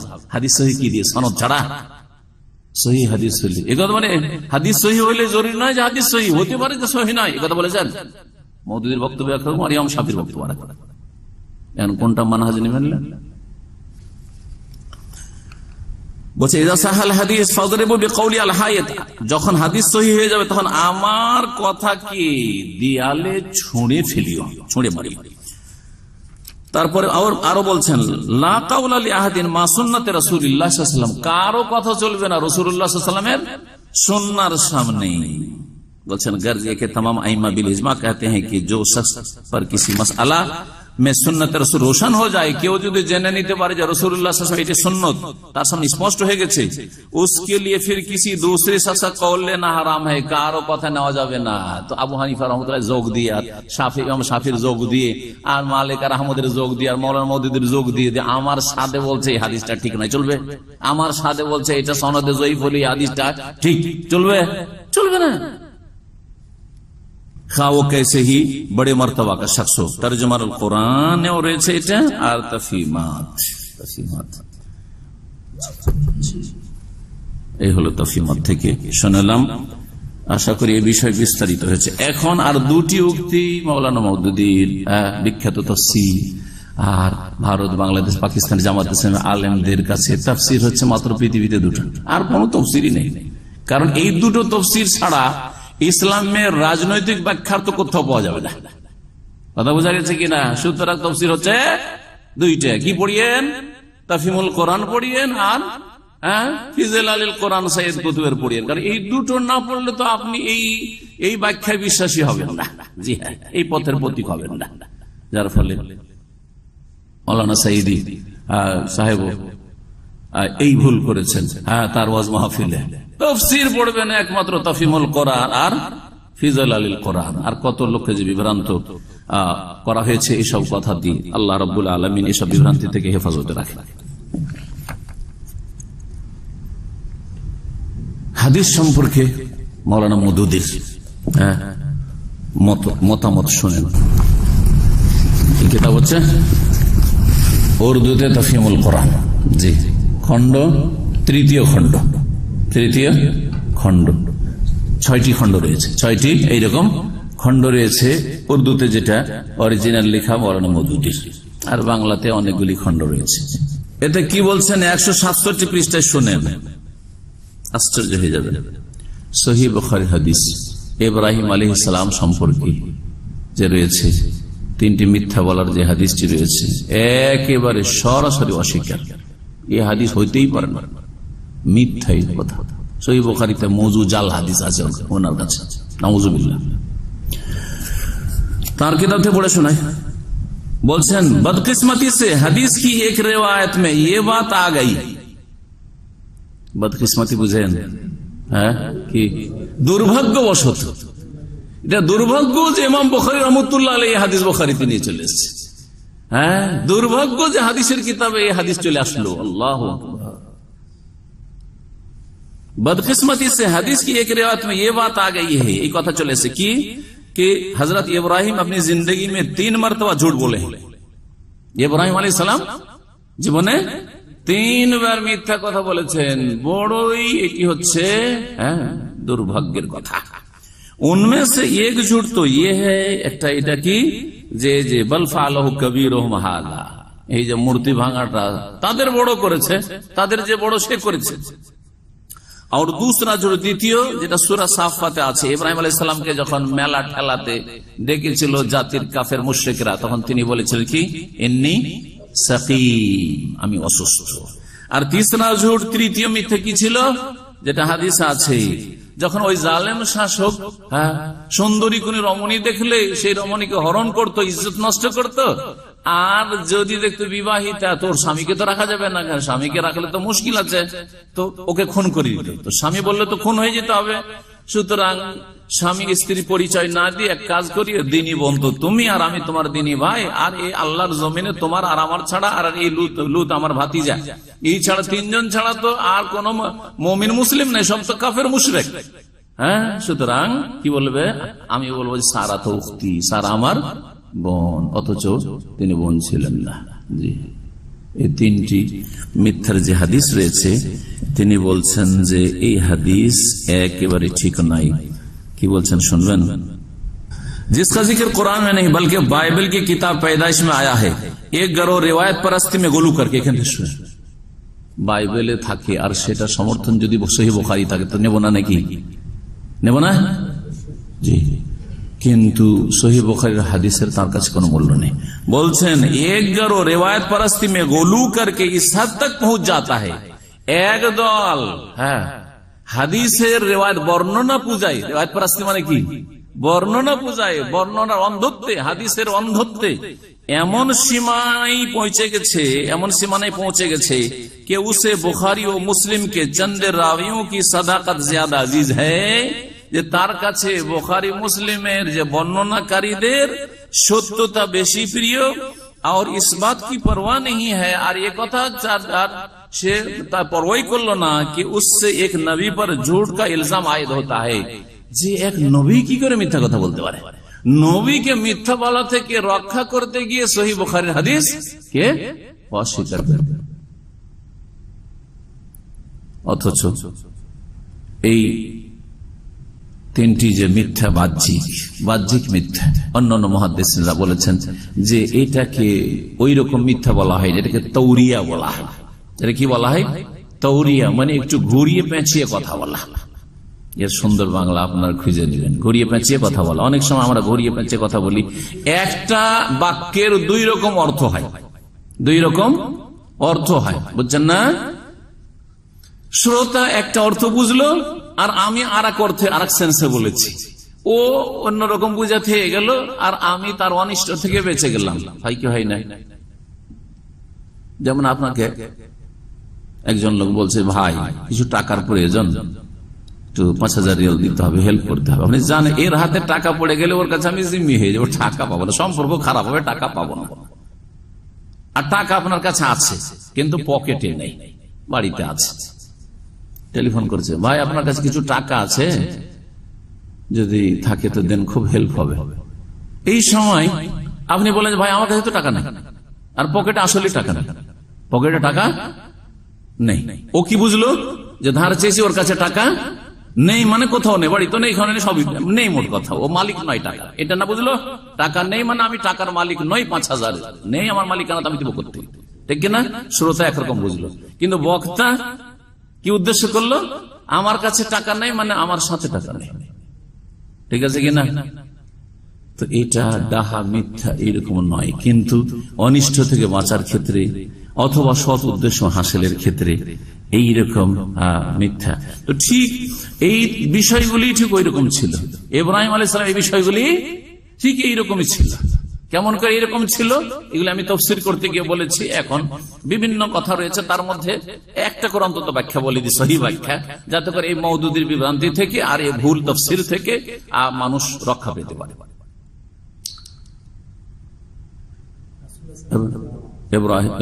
ইব্রাহিম আলাইহিস সালাম প্রথম কি বলেছিলেন?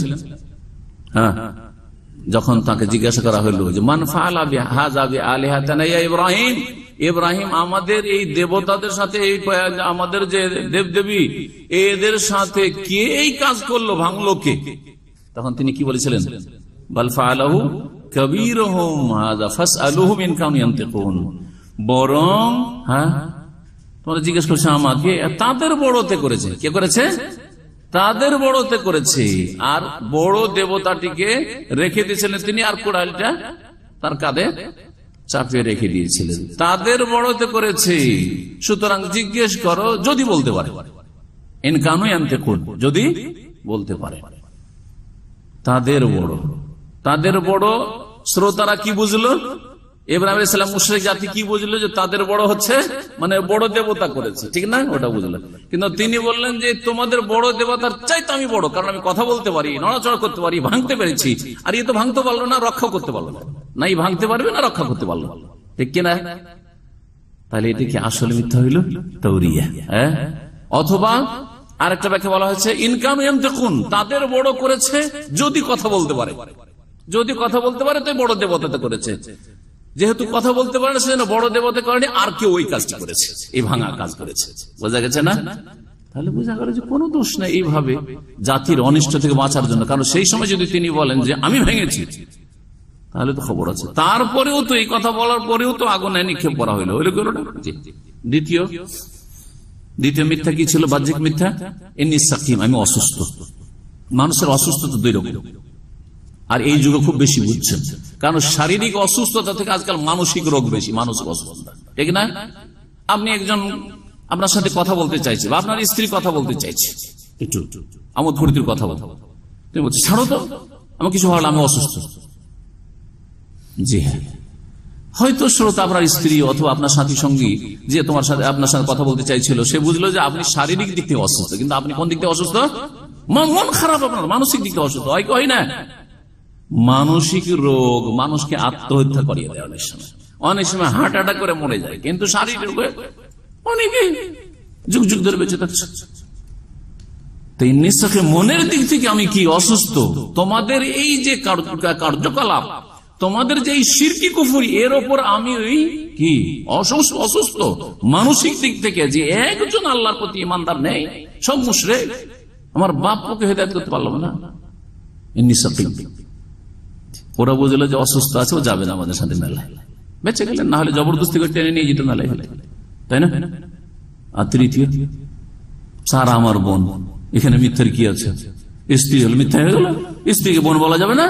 ইন্নামাল মুমিনুনা ইখওয়া, মুমিনরা সকলে পরস্পর ভাই বোন, ঠিক কিনা?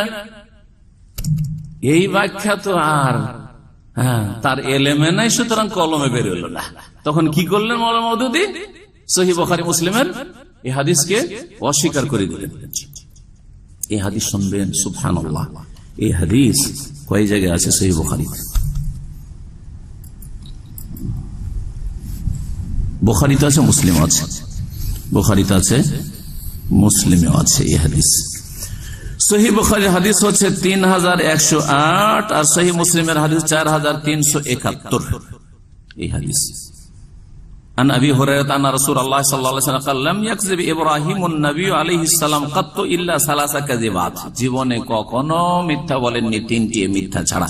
সিনতাইনি ফি যাতিল্লাহ, তিনটি আল্লাহর জন্য, আর একটি ওয়াহিদাতুন বলছেন, তারপরে ওয়াহিদাতুন ফি শানে সারা, আর একটি হচ্ছে সারার ক্ষেত্রে, সেটাও আল্লাহর জন্য। কিন্তু সেখানে যেহেতু ব্যক্তি একটা স্বার্থ আছে, সেজন্য ওটা নিজের দিকে বা নিজের স্ত্রীর সাথে সম্পৃক্ত করলেন। বুঝেন বিষয়টি ভালো করে? তিনটে তো আল্লাহর জন্য বলেছেন। আর স্ত্রীকে রক্ষা করা আল্লাহ সন্তুষ্টির জন্য নয়, স্ত্রীর সম্ভ্রম মানিজ্য রক্ষা করা, আবরু হেফাজত করা, যেই ফরজ, বরং স্ত্রীর ইজ্জতের হেফাজতের জন্য, ছেলে মেয়েদের ইজ্জতের হেফাজতের জন্য কেউ যদি মারা যায়, নিহত হয়, তাহলে সে শহীদ। ওমান কুতিলা দুনা ইরদি ফাহুয়া শাহীদ, সেটাও আল্লাহর জন্য ছিল। কিন্তু তার তাকওয়া, তার আল্লাহ ভীরুতা, তার ঈমান বলছে না, আমার স্ত্রী যদি আমার কাছে থাকে তাহলে তো আমার সম্ভোগের বস্তু, সুতরাং বলবো যে এটা সারার জন্য এই মিথ্যাটা বলা। একটি হচ্ছে সারার ক্ষেত্রে, বা রাসূলুল্লাহ সাল্লাল্লাহু আলাইহি ওয়াসাল্লাম বলেছেন সেটা একটা, যেহেতু নিজের একটা অংশ আছে সেজন্য এটি সারার ক্ষেত্রে বলা হয়েছে। আর বাকি দুটো ছিল তাতে একেবারে কোনো নিজের স্বার্থ ছিল না, মূর্তি ভাঙা আল্লাহর জন্য, আর মেলাতে যাব না, তোমাদের শিরকি কুফরি মেলাতে যাব না, হারাম, সেটাও আল্লাহর জন্য। তাতে নিজের কোন ব্যক্তি স্বার্থ সামান্য ছিল না, সেই জন্য এই কথা বলা হয়েছে। এই ছিল হাদিস। 200 পৃষ্ঠা সূরা হজের তাফসীর, সূরা হজের তাফসীর। আচ্ছা, মাওলানা মওদুদী যে আগের হাদিস যেটা বললাম, কার হাদিস? ইব্রাহিম আলাইহিস সালামের ঘটনার হাদিসটা, ও হাদিসটা 167 পৃষ্ঠা। সূরাটা বলে দিই, কারণ হয়তো বাংলা ভাষীরা বাংলা গিয়ে খোঁজ করবেন, তখন তো খন্ড বলে আর খ্রিস্টান নম্বরে মিলবে না, ঠিক না? সেজন্য জেনে নেওয়া দরকার যে কোন সূরার তাফসীরে কোন আয়াতের তাফসীরে আছে। সূরা আম্বিয়া, সূরা আম্বিয়া, আর ঘটনা শুরু হয়েছে, এই ঘটনা মূর্তি ভাঙার। আল্লাহর কসম করে বলছি যে তোমাদের মূর্তিগুলির সাথে, প্রতিমাগুলির সাথে আমিও কি করব? কৌশল করব তোমাদের বাড়ি, নিজ নিজ বাড়িতে চলে যাওয়ার পরে। ফাজা আলহাম জোজাজান, টুকরো টুকরো করে ভেঙে ফেললেন। ইল্লা কবীরান লাহুম, তবে বড়টিকে ছেড়ে দিলেন। লাআল্লাহুম ইলাইহি ইয়ারজুন, যাতে করে বড় দেবতার কাছে তারা ফিরে আসে, ফিরে যায়। কালু, তারা বলল, মান ফাআলা হাযা বিআলিহাতিনা ইয়া ইন্নাহু লামিনাজ জালিমিন। আমাদের দেবতার সাথে বা দেবদেবীর সাথে এইরকম খারাপ কাজ কে করেছে? খারাপ আচরণ কে করেছে? সে তো একবারে জালেম, সে তো জালেম। কালু, তখন আপোষে বলা বল চলছে, তাদের মধ্যে আপোষে বলা বলি হইল, সামিয়ানা ফাতান, একজন যুবকের কাছ থেকে শুনেছি, এখানে আছে এই শহরে, ইয়াযকুরুহুম, এই দেবদেবীর সমালোচনা করে, ইউকালু লাহু ইব্রাহিম, যার নাম বলা হয়ে থাকে ইব্রাহিম। কালু ফাতু বিহি আলা আইয়ুনিন নাস, ধরে নিয়ে আসো লোকজনের সামনে, লাআল্লাহুম ইয়াশহাদুন, যাতে সবাই দেখতে পায় যে ওর কি শাস্তি আজকে হয়। কালু, তারপরে ধরে নিয়ে আসার পরে তারা বলল, আনতা ফাআলতা হাযা বিআলিহাতিনা ইয়া ইব্রাহিম, হে ইব্রাহিম, তুমি কি আমাদের দেবদেবীর সাথে এই আচরণ করেছো? এগুলোকে চূর্ণ বিচূর্ণ করেছো, ভেঙে ফেলেছো? কালা, তখন তিনি বলেছেন, বাল ফাআলাহু কাবীরুহুম হাযা ফাসআলুহুম ইন কানু ইয়ানতিকুন, আয়াত নম্বর 63 সূরাতুল আম্বিয়া। সুতরাং বাংলাতেও যদি কোনো ভাই দেখতে চান, এই তাফসীর দেখবেন সরাসরি অস্বীকার করছেন আর বলছেন যে এটা হচ্ছে কি বদকিসমতি, মানে দুর্ভাগ্য যে সহিহ বুখারীতে এই হাদিস জায়গা দিয়ে দিয়েছে। তার মানে হাদিস জয়ীফ নয়, কি মিথ্যা, ঘটনাই মিথ্যা টোটাল। 200 পৃষ্ঠাটা আপনাদেরকে একটু শোনাই দিই। সূরা হজ, সূরাতুল হজ্জের প্রথম আয়াতে রয়েছে ভূমিকম্পের কথা, মহাভূমিকম্প, তাই না? এই ভূমিকম্পটা কখন হবে? সহিহ হাদিস, সহিহ বুখারী মুসলিমে রয়েছে যে সেটা, এই ভূমিকম্প কোনটাকে বোঝানো হয়েছে? কিয়ামতের মাঠের বিচার দিবসের দৃশ্যকে বোঝানো হয়েছে, বিচার দিবসের হাসর মাঠের দৃশ্যকে বোঝানো হয়েছে। আর জয়ীফ কিছু রিওয়ায়াত উনি নিয়ে এসেছেন, যেগুলিতে বলা হয়েছে যেই দিন পৃথিবী ধ্বংস হবে, মানে দুনিয়াতে, হাসর মাঠ না, পশ্চিম দিক থেকে সূর্য উঠেছে আর আসমান জমিন সব ধ্বংস হচ্ছে, সেই সময়ের কথা বলা হয়েছে যে আইয়ুহান নাস ইত্তাকু রাব্বাকুম ইন্না জালজালাতাস সাআতি শাইউন আযীম। তাহলে আমাদের সামনে এই আয়াত আর এই আয়াতের দুটো তাফসীর হলো। একটা হচ্ছে কি যে এই ইন্না জালজালাতাস সাআতি, কিয়ামতের ভূমিকম্প, মহাভূমিকম্প, শাইউন আযীম, একটি হচ্ছে মারাত্মক বিষয়, ভয়াবহ বিষয়, শাইউন আযীম। এটা কখন হবে? মাওলানা মওদুদী বলছেন না, বুখারী মুসলিমে যেটা আছে এটা নয়, হাসর মাঠের না। এটা কখন? পশ্চিম দিক থেকে সূর্য উঠবে তখন। আর তারপরে সেখানে তিনি নিয়ে আসছেন যে আলকামা তাবেঈ और साबी इन्हें ताबी के ने बयान की है कि यकुनु जालिका इंदा तुलुई शम्स मिन मागरिबिहा, এটা হবে পশ্চিম দিক থেকে সূর্য ওঠার সময়। তাবেঈর উক্তি, একদিকে তাবেঈনদের উক্তি, দুই একজন বা দু তিনজন, তারা কি বলছেন যে এটা কখন হবে? যেদিন পশ্চিম দিক থেকে সূর্য উঠবে দুনিয়াতেই। যুক্তিটা কি? কারণ তারপরে আয়াতে রয়েছে যে স্তন্য দানকারিনী তার শিশু সন্তান সন্ততিকে ভুলে যাবে, আর আর গর্ভধারণ কারণী গর্ভপাত করে দেবে, অচেতন অবস্থায় গর্ভপাত হয়ে যাবে, হদিস থাকবে না। অথচ বাচ্চা ভূমিষ্ঠ হওয়ার সময় কত প্রসব বেদনা থাকে, সুতরাং মওদুদী বলছেন যে প্রসব বেদনার কথা আসছে আর স্তন্যদান করার কথা আসছে, এটা হাসর মাঠে কি করে হবে? সুতরাং ওই রেওয়াজ সহিহ না, বুঝছেন না? জি, কি সহিহ? যেটা তাবেঈদের উক্তি সেটা সহিহ। এখন বুখারী মুসলিমের হাদিস সনদের দিক থেকে সহিহ, আর তারপরে এই যে স্তন্যদানকারীর কথা আসলো, তারপরে গর্ভপাত হয়ে যাবে, হাদিস থাকবে না, এসব কথা আসলো, এর তাফসীর কি হতে পারে? অন্যান্য মুফাসসিররা বলেছেন মওদুদীর মতো না। ওনারা বলছেন যে সাপোজ সেই সময় হাসরের মাঠে যদি গর্ভধারণকারিণী কোন নারী হইতো, পেটে বাচ্চা থাকতো, অথবা স্তন্যদানকারিণী মহিলা যে 2 মাস 3 মাস 6 মাস 10 দিনের বাচ্চা আছে, তাহলে বাচ্চাকে ভুলে যেত। অথচ মা এই এত ছোট শিশুকে ভুলার প্রশ্নই উঠে না, সবকিছু ভুলে যাবে কিন্তু বাচ্চা বলবে না, ঠিক না? যদি এটা হইতো, কিন্তু সেখানে এটা হবে না, সেখানকার তাহলে কিয়ামতের ভয়াবহতাকে এখানে কি করা হয়েছে? এই সব বাক্যগুলি দিয়ে তুলে ধরা হয়েছে। এই হচ্ছে হাদিস, যে হাদিসটি সহিহ বুখারীতে রয়েছে 3099 নম্বর হাদিস, সহিহ মুসলিমে 327 নম্বর হাদিস। হাদিসটি শোনায়, এই হাদিসকে উনি বলছেন, কি বলেছেন ওটা শুনিয়ে দিন।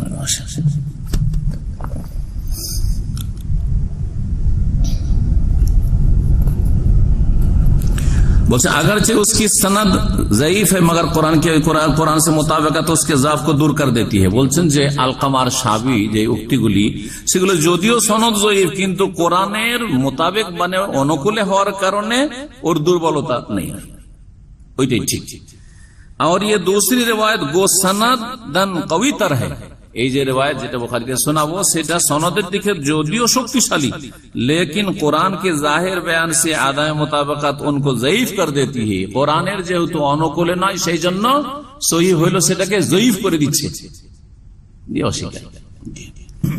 তাহলে আমাদের তৃতীয় খণ্ডের আলোচনা হলো, এখন হাদিসটা শোনাই সহিহ বুখারীতে কি আছে। সহিহ বুখারীতে আছে আবু সাঈদ খুদরী রাদিয়াল্লাহু তাআলা আনহু থেকে বর্ণিত, তিনি বলছেন কালা রাসূলুল্লাহ ইয়াকুলুল্লাহু ইয়া আদম, আল্লাহ তাআলা বলবেন কিয়ামতের দিন, হে আদম, ফায়াকুল লাব্বাইক ওয়া সাদিক ওয়াল খায়রু ফি ইয়াদাইক, কালা ইয়াকুল আখরিজ বাসান্নার, জাহান্নামীদেরকে বের করো হাসরের মাঠে।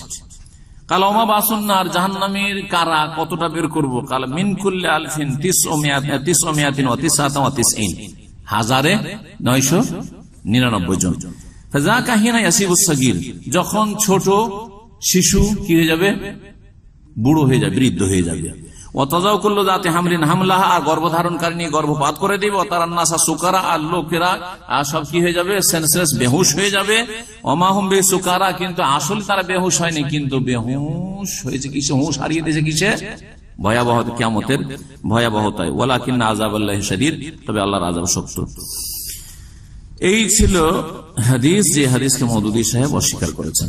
আর একটি হাদিস দিয়ে শেষ করেছি, সময় লম্বা হয়ে যাচ্ছে। 337 নম্বর পৃষ্ঠা, 337 নম্বর পৃষ্ঠা। খণ্ড হচ্ছে চতুর্থ খণ্ড, উর্দুতে হচ্ছে চতুর্থ খণ্ড। আর সূরা বলি দিই আপনাদেরকে, সূরা হচ্ছে সূরায়ে সাদ। ঘটনা হচ্ছে সুলাইমান আলাইহিস সালামের ঘটনা। কার ঘটনা? সুলাইমান আলাইহিস সালামের ঘটনা, সুলাইমান আলাইহিস সালামের রাজত্বের ঘটনা। জি, আয়াত নম্বর হচ্ছে 35। সুলাইমান আলাইহিস সালামের দোয়া, বলেছেন কালা রব্বিগফিরলি, সুলাইমান আলাইহিস সালাম কি বলেছিলেন? আল্লাহ আমাকে ক্ষমা করে দাও। ওয়া হাবলি মুলকান, আমাকে এমন রাজত্ব দান করো, লা ইয়ামবাগি লিআহাদিন বাদি, আমার পরে কারো জন্য যেন সেটা না হয়। ইন্নাকা আনতাল ওয়াহাব, নিশ্চয় তুমি মহান দাতা। এই আয়াতের তাফসীরে বলছেন তিনি হাদিস, কোন হাদিসটাকে অস্বীকার করেছেন? সুলাইমান আলাইহিস সালামের সম্পর্কে যে হাদিসটা তিনি বলেছিলেন কসম করে যে আমি এই কাজটি করব। সহিহ বুখারীতে এই হাদিসটি রয়েছে 7 জায়গায় হাদিসটি রয়েছে। সহিহ মুসলিমে 3 জায়গায় রয়েছে হাদিসটি। আর এই হাদিসটিকে বলছেন যে ভিত্তিহীন, হতেই পারে না। সুলাইমান আলাইহিস সালামের ক্ষেত্রে এটা হতে পারে না। হাদিসটা শুনে তারপরে পড়ে শোনাবো ওনার কথা। হাদিস বলছেন আবু হুরায়রা রাদিয়াল্লাহু তাআলা আনহু বর্ণিত, কালা বলছেন তিনি যে কালা সুলাইমান ইবনে দাউদ আলাইহিস সালাম, দাউদ আলাইহিস সালামের ছেলে সুলাইমান আলাইহিস সালাম নবী বললেন একদিন লা আতুফান্নাল লাইলাতা, অবশ্যই অবশ্যই আজকের রাতে আমি প্রদক্ষিণ করব, চক্কর লাগাবো। কোথায়? বেমেআতে ইমরাআতিন, 100 আমার স্ত্রী আছে তাদের কাছে। 100 স্ত্রী, এখানে ইমরা বলা হয়েছে, স্ত্রী হতে পারে আর দাসী মিলিও হইতে পারে। আর সেই যুগে আগের দিনে তখন বেশি বিবাহ জায়েজ ছিল, বিবাহ জায়েজ ছিল। কোন কোন রিওয়ায়াতে মেয়া 100 স্ত্রীর কথা রয়েছে, কোনটাতে 90 রয়েছে, কোনটাতে 70 রয়েছে, আবার কোনটাতে 60 রয়েছে, যে রিওয়ায়াতগুলি রয়েছে। কিন্তু মোট কথা তার স্ত্রী অনেক ছিল, বোঝা যায়। তো তাদের কাছে, প্রত্যেকের কাছে এক রাতে ওই দিনে কসম করলেন যে আজকে প্রত্যেক স্ত্রীর ঘরে যাব, তাদের সাথে আমি মিলিত হব, সহবাস করব। নিয়ত সৎ কি যে আর তারা গর্ভধারণ করে, প্রত্যেকে গর্ভধারণ করবে, আর এক রাতে সবাই গর্ভধারণ করে ছেলে ভূমিষ্ঠ হবে, যারা প্রত্যেকে আল্লাহ রাস্তায় জিহাদ করবে। আল্লাহ রাস্তায় কি করবে? জিহাদ করে, সব মুজাহিদ হবে, অসরোহী হবে। বলছেন যে আমি 100 স্ত্রীর কাছে আজকে প্রদক্ষিণ করব, তাহলে তো কুল্লু ইমরাতিন গোলামান, তাদের প্রত্যেকে একটা করে বালক জন্ম দিবে, ছেলে সন্তান, ইউকাতিল ফি সাবিলিল্লাহ, যারা আল্লাহর রাস্তায় লড়াই করবে। ফাকারাহু মালাকু, ফেরেশতা হঠাৎ করে চলে আসলেন, এসে বললেন কুল ইনশাআল্লাহ, আরে ইনশাআল্লাহ বলো, ইনশাআল্লাহ বলুন। ফালাম ইয়াকুল, কিন্তু উনি থেকে গেলেন, বিয়ে খেয়াল বললেন না। ওয়ানাসিয়া, ইচ্ছা করে নয়, ভুলে গেছেন বলতে। অনেক সময় আমরা কথাতে থেকে যাই, খেয়াল নিতে ভুলে থেকে গেলেন। ওয়ানাসিয়া ফাআতাফা বিহিন্না, তারপরে রাত হলো, রাত্রে 100 বিবির কাছে তিনি গেলেন। ওয়ালাম তালিদ মিনহুন্না ইল্লা ইমরাআ, কিন্তু 100 জনের মধ্যে একজন ছাড়া কেউ গর্ভধারণ করলো না, কেউ গর্ভধারণ করলো না। একজন স্ত্রী যে গর্ভধারণ করলো, সেও কি হইলো? বাচ্চা নিসফ ইনসানিন, অর্ধাঙ্গের, অসম্পূর্ণ বাচ্চা। এতে রয়েছে শিকুন বা সিকতুন, অসম্পূর্ণ বাচ্চা ভূমিষ্ঠ হলো, যেটা কোনো কাজের হলো না বা বাঁচলো না। যদি 3 মাসে, 4 মাসে বা 6 মাসে যদি বাচ্চা হয়ে যায়, তাহলে অসম্পূর্ণ বাচ্চা, বিশেষ করে 3-4 মাসে, 5 মাসে। বলছেন যে কালান নবী সাল্লাল্লাহু আলাইহি ওয়াসাল্লাম, তারপর নবী সাল্লাল্লাহু আলাইহি ওয়াসাল্লাম এই হাদিস বর্ণনা করে বললেন লাউ কালা ইনশাআল্লাহ, ওই সময় যদি সুলাইমান আলাইহিস সালাম ইনশাআল্লাহ বলে নিতেন, লাম ইয়াহনাস, তাহলে তার এই কসমটা ভঙ্গ হইতো না, তার যে নিয়তটা সৎ ছিল সেটার বাস্তবায়ন হতো। ওয়াকানা আরজা লিহাজাতিহি, আর তার প্রয়োজন পুরা হওয়ার অধিক আশা করা যেত, যে প্রয়োজন পুরা তার বা উদ্দেশ্য পুরা হয়ে যেত। সহিহ বুখারীতে রয়েছে হাদিস নম্বর 4841, এক জায়গায় রেফারেন্স বলছি, আর সহিহ মুসলিমে 3124। এছাড়াও বললাম যে এই হাদিসটি সহিহ বুখারীতে 7 জায়গায় আর সহিহ মুসলিমে 3 জায়গায় রয়েছে। এই হাদিসকে কিভাবে অস্বীকার করছেন শুনেন। মওলানা মাওদুদী বলছেন সূরা সাদের আয়াত নম্বর কি বললাম মনে আছে? আয়াত নম্বর 35, আয়াত নম্বর 35 এর তাফসীর বলছেন যে जहां तक इस्नाद का ताल्लुक है, हदीस একটু বলে দিই। हजरत सुलेमान अलैहिस्सलाम ने एक रोज कसम खाई, हदीस कि आज रात में अपनी 70 बीवियों के पास जाऊंगा। কোন রিওয়ায়াতে 70 রয়েছে, কোনটা 30 আছে, কোনটা 60 আছে। और हर एक से एक मुजाहिद फी सबिलिल्लाह पैदा होगा, मगर ये बात कहते हुए उन्होंने इंशाअल्लाह ना कहा। उसका नतीजा यह हुआ कि सिर्फ एक बीवी हामिला हुई और उनसे भी एक अधूरा बच्चा पैदा हुआ, असंपूर्ण बच्चा जन्म, जिसे दाई ने लाकर है सुलेमान अलैहिस्सलाम से उनके कुर्सी पर डाल दिया। वालकैना अल कुर्सी जा सदर तफसीर कुर्सी।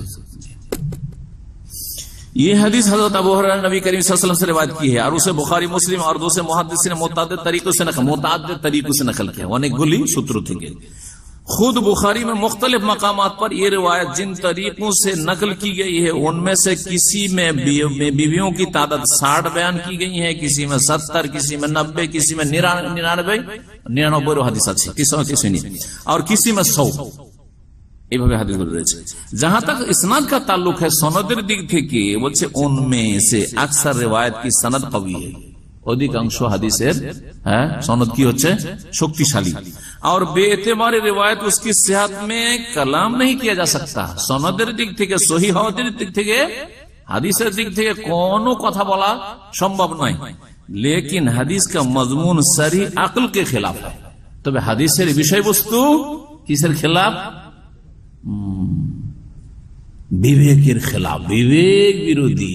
বিবেক দিয়ে ইসলাম কে কি করবে? ইসলামকে বুঝবে।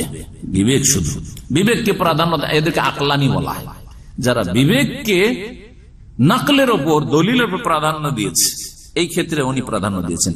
আর পুকার কর কহ রাহা হ্যায়, বিবেক বলছে, বিবেক বার চিৎকার করে বলছে, মানে বিবেক চিৎকার করছে কিসের বিরুদ্ধে? হাদিসের বিরুদ্ধে। कि ये बात नबी सल्लल्लाहु अलैहि वसल्लम ने इस तरह हरगिज ना फरमाई होगी, এই কথা নবী সাল্লাল্লাহু আলাইহি ওয়াসাল্লাম এইভাবে হরগিজ বলেননি কখনো। কোশ্চিন কালে, হরগিজ মানে কি? কোশ্চিন কালেও বলেননি নবী সাল্লাল্লাহু আলাইহি ওয়াসাল্লাম, কিন্তু বুখারীতে চলে এসেছে হাদিস।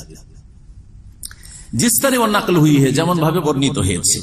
बल्कि आपने गालिबन यहूद की ये वाह गोई का जिक्र करते हुए किसी मौके पर उसे बतौर मिसाल बयान फरमाया होगा।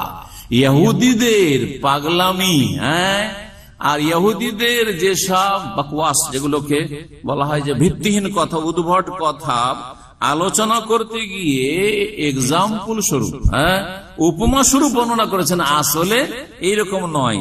আর সামে কো ये गलत फहमी लायक हो गए, কিন্তু কোন শ্রোতা সাহাবী ভুল বুঝে নিয়েছেন, সাহাবীর ভুল ধরে নিলেন। এখন আইডিয়াতে, অনুমানে विवेक साहबीर भूल धरते बोलते, किंतु रिवायत सही हलो मानते राजी ना। कि इस बात को हुजूर खुद बतौर वाकया बयान फरमा रहे हैं। उस सहाबी श्रोता बुझे নিয়েছেন যে নবী সাল্লাল্লাহু আলাইহি ওয়াসাল্লাম হয়তো এটা আসলে ঘটনা হিসেবে বর্ণনা করছেন, ঘটেছে, আসলে ঘটেনি, এটা একটা কি কাল্পনিক কথা বর্ণনা করছেন ইহুদিদের কোন কথা আলোচনা করতে গিয়ে। ऐसी रिवायत को महज सेहत सनद के जोर पर लोगों के हलक से उतारवाने की कोशिश करना दीन को मजहका बनाना है। কত বড় কথা চিন্তা করে বলছেন, এইরকম হাদিসকে শুধু শুধু সনদ সহি হওয়ার ভিত্তিতে জোর করে কণ্ঠনালী থেকে নিচে নামাবেন, মানে কবুল করতে হবে, গ্রহণ করতে হবে, কারণ হাদিস বুখারীতে মুসলিমে আছে। হালাক সে উতারওয়ানে কি কোশিশ করনা, এই যে মানিয়ে নেওয়ার চেষ্টা করে হাদিস সহি, দিন কো মদহাকা বানানা হয়, মানে দিন ইসলামকে হাস্যকর বলে করে দেওয়া। এই মানে হাদিস যদি মেনে নেওয়া হয় মওদুদির কাছে, তাহলে দিন ইসলামটা কি হয়ে যায়? হাস্যকর বস্তুতে পরিণত হয়ে যায়। নাউযুবিল্লাহ, নাসালুল্লাহ সালামাত ওয়াল আফিয়া। এই ছিল মওদুদি সাহেবের কথা। তফহিমুল কোরআনের 2 খণ্ড থেকে এই বিষয়গুলি আপনাদেরকে শোনাইলাম। আর একটা শেষ, যেটা 6ষ্ঠ খণ্ড, তাতে আকীদার কিছু বিষয় রয়েছে। আল্লাহর আসমা সিফাত গুণাবলীর ক্ষেত্রে তার আকীদার ক্ষেত্রে বিভ্রান্তি, যেই বিষয় বিভ্রান্তিগুলি সম্পর্ক রয়েছে আকীদা ওয়াসিতিয়ার, যে আমাদের কোর্স চলছে ওর সাথে। তো ইনশাআল্লাহ তাআলা মঙ্গলবার শুধু ওই কিতাব থেকে ওই আকীদার বিষয়গুলি, আল্লাহ আরশে কিনা, আল্লাহর আগমন আছে কিনা, এই বিষয়গুলি অস্বীকার করেছে। ইনশাআল্লাহ তাআলা মঙ্গলবারে আল্লাহ তাআলা সহি সালামত যদি রাখে তো বাকিটা পূরণ করে দেব। আর আজকে কথা লম্বা হওয়ার জন্য দুঃখিত। ওয়া জাযাকুমুল্লাহু খাইরান ওয়া বারাকাল্লাহু ফিকুম। আল্লাহ রাব্বুল আলামিন যেন আমাদেরকে হক বুঝার তৌফিক দান করেন, আর হকের সত্যের অনুসরণের তৌফিক দান করেন, এবং বাতিলকে বাতিল বলে বুঝার, ভুলকে ভুল বুঝার তৌফিক দান করে বুঝার তৌফিক দান করেন, এবং ভুলকে ভুল মনে করে তাতে থেকে বেঁচে থাকার তৌফিক দান করেন। আল্লাহুম্মা আরিনাল হাক্কা হাক্কান ওয়ারযুকনা ইত্তিবাআহ ওয়া আরিনাল বাতিলা বাতিলান ওয়ারযুকনা ইজতিনাবাহ। রব্বানা আতিনা ফিদ দুনিয়া হাসানা ওয়া ফিল আখিরাতি হাসানা ওয়া কিনা আযাবান নার। রব্বানা যালামনা আনফুসানা ওয়া ইল্লাম তাগফির লানা ওয়া তারহামনা লানাকুনান্না মিনাল খাসিরিন। রব্বানা ইগফির লানা ওয়া লিইখওয়ানিনা আল্লাযীনা সাবাকুনা বিল ঈমান ওয়া লা তাজআল ফি কুলুবিনা গিল্লাল লিল্লাযীনা আমানু রব্বানা ইন্নাকা রাউফুর রহিম। শেষখানে আবার দোয়া করছি, মাওলানা মওদুদী সাহেব এই ভুলগুলি করেছেন, তারপরে তিনি একজন মুসলিম, আর এই জন্যই আল্লাহর কাছে দোয়া করি আল্লাহ যেন তার গুনাহ খাতা মাফ করে দেন, এবং তার এই বিভ্রান্তি গুমরাহি থেকে বাকি মুসলিম যারা এখন বেঁচে আছে দুনিয়াতে তাদেরকে ফিরে আসার তৌফিক দান করেন। সুবহান রাব্বিকা রাব্বিল ইজ্জাতি আম্মা ইয়াসিফুন ওয়া সালামুন আলাল মুরসালিন ওয়ালহামদুলিল্লাহি।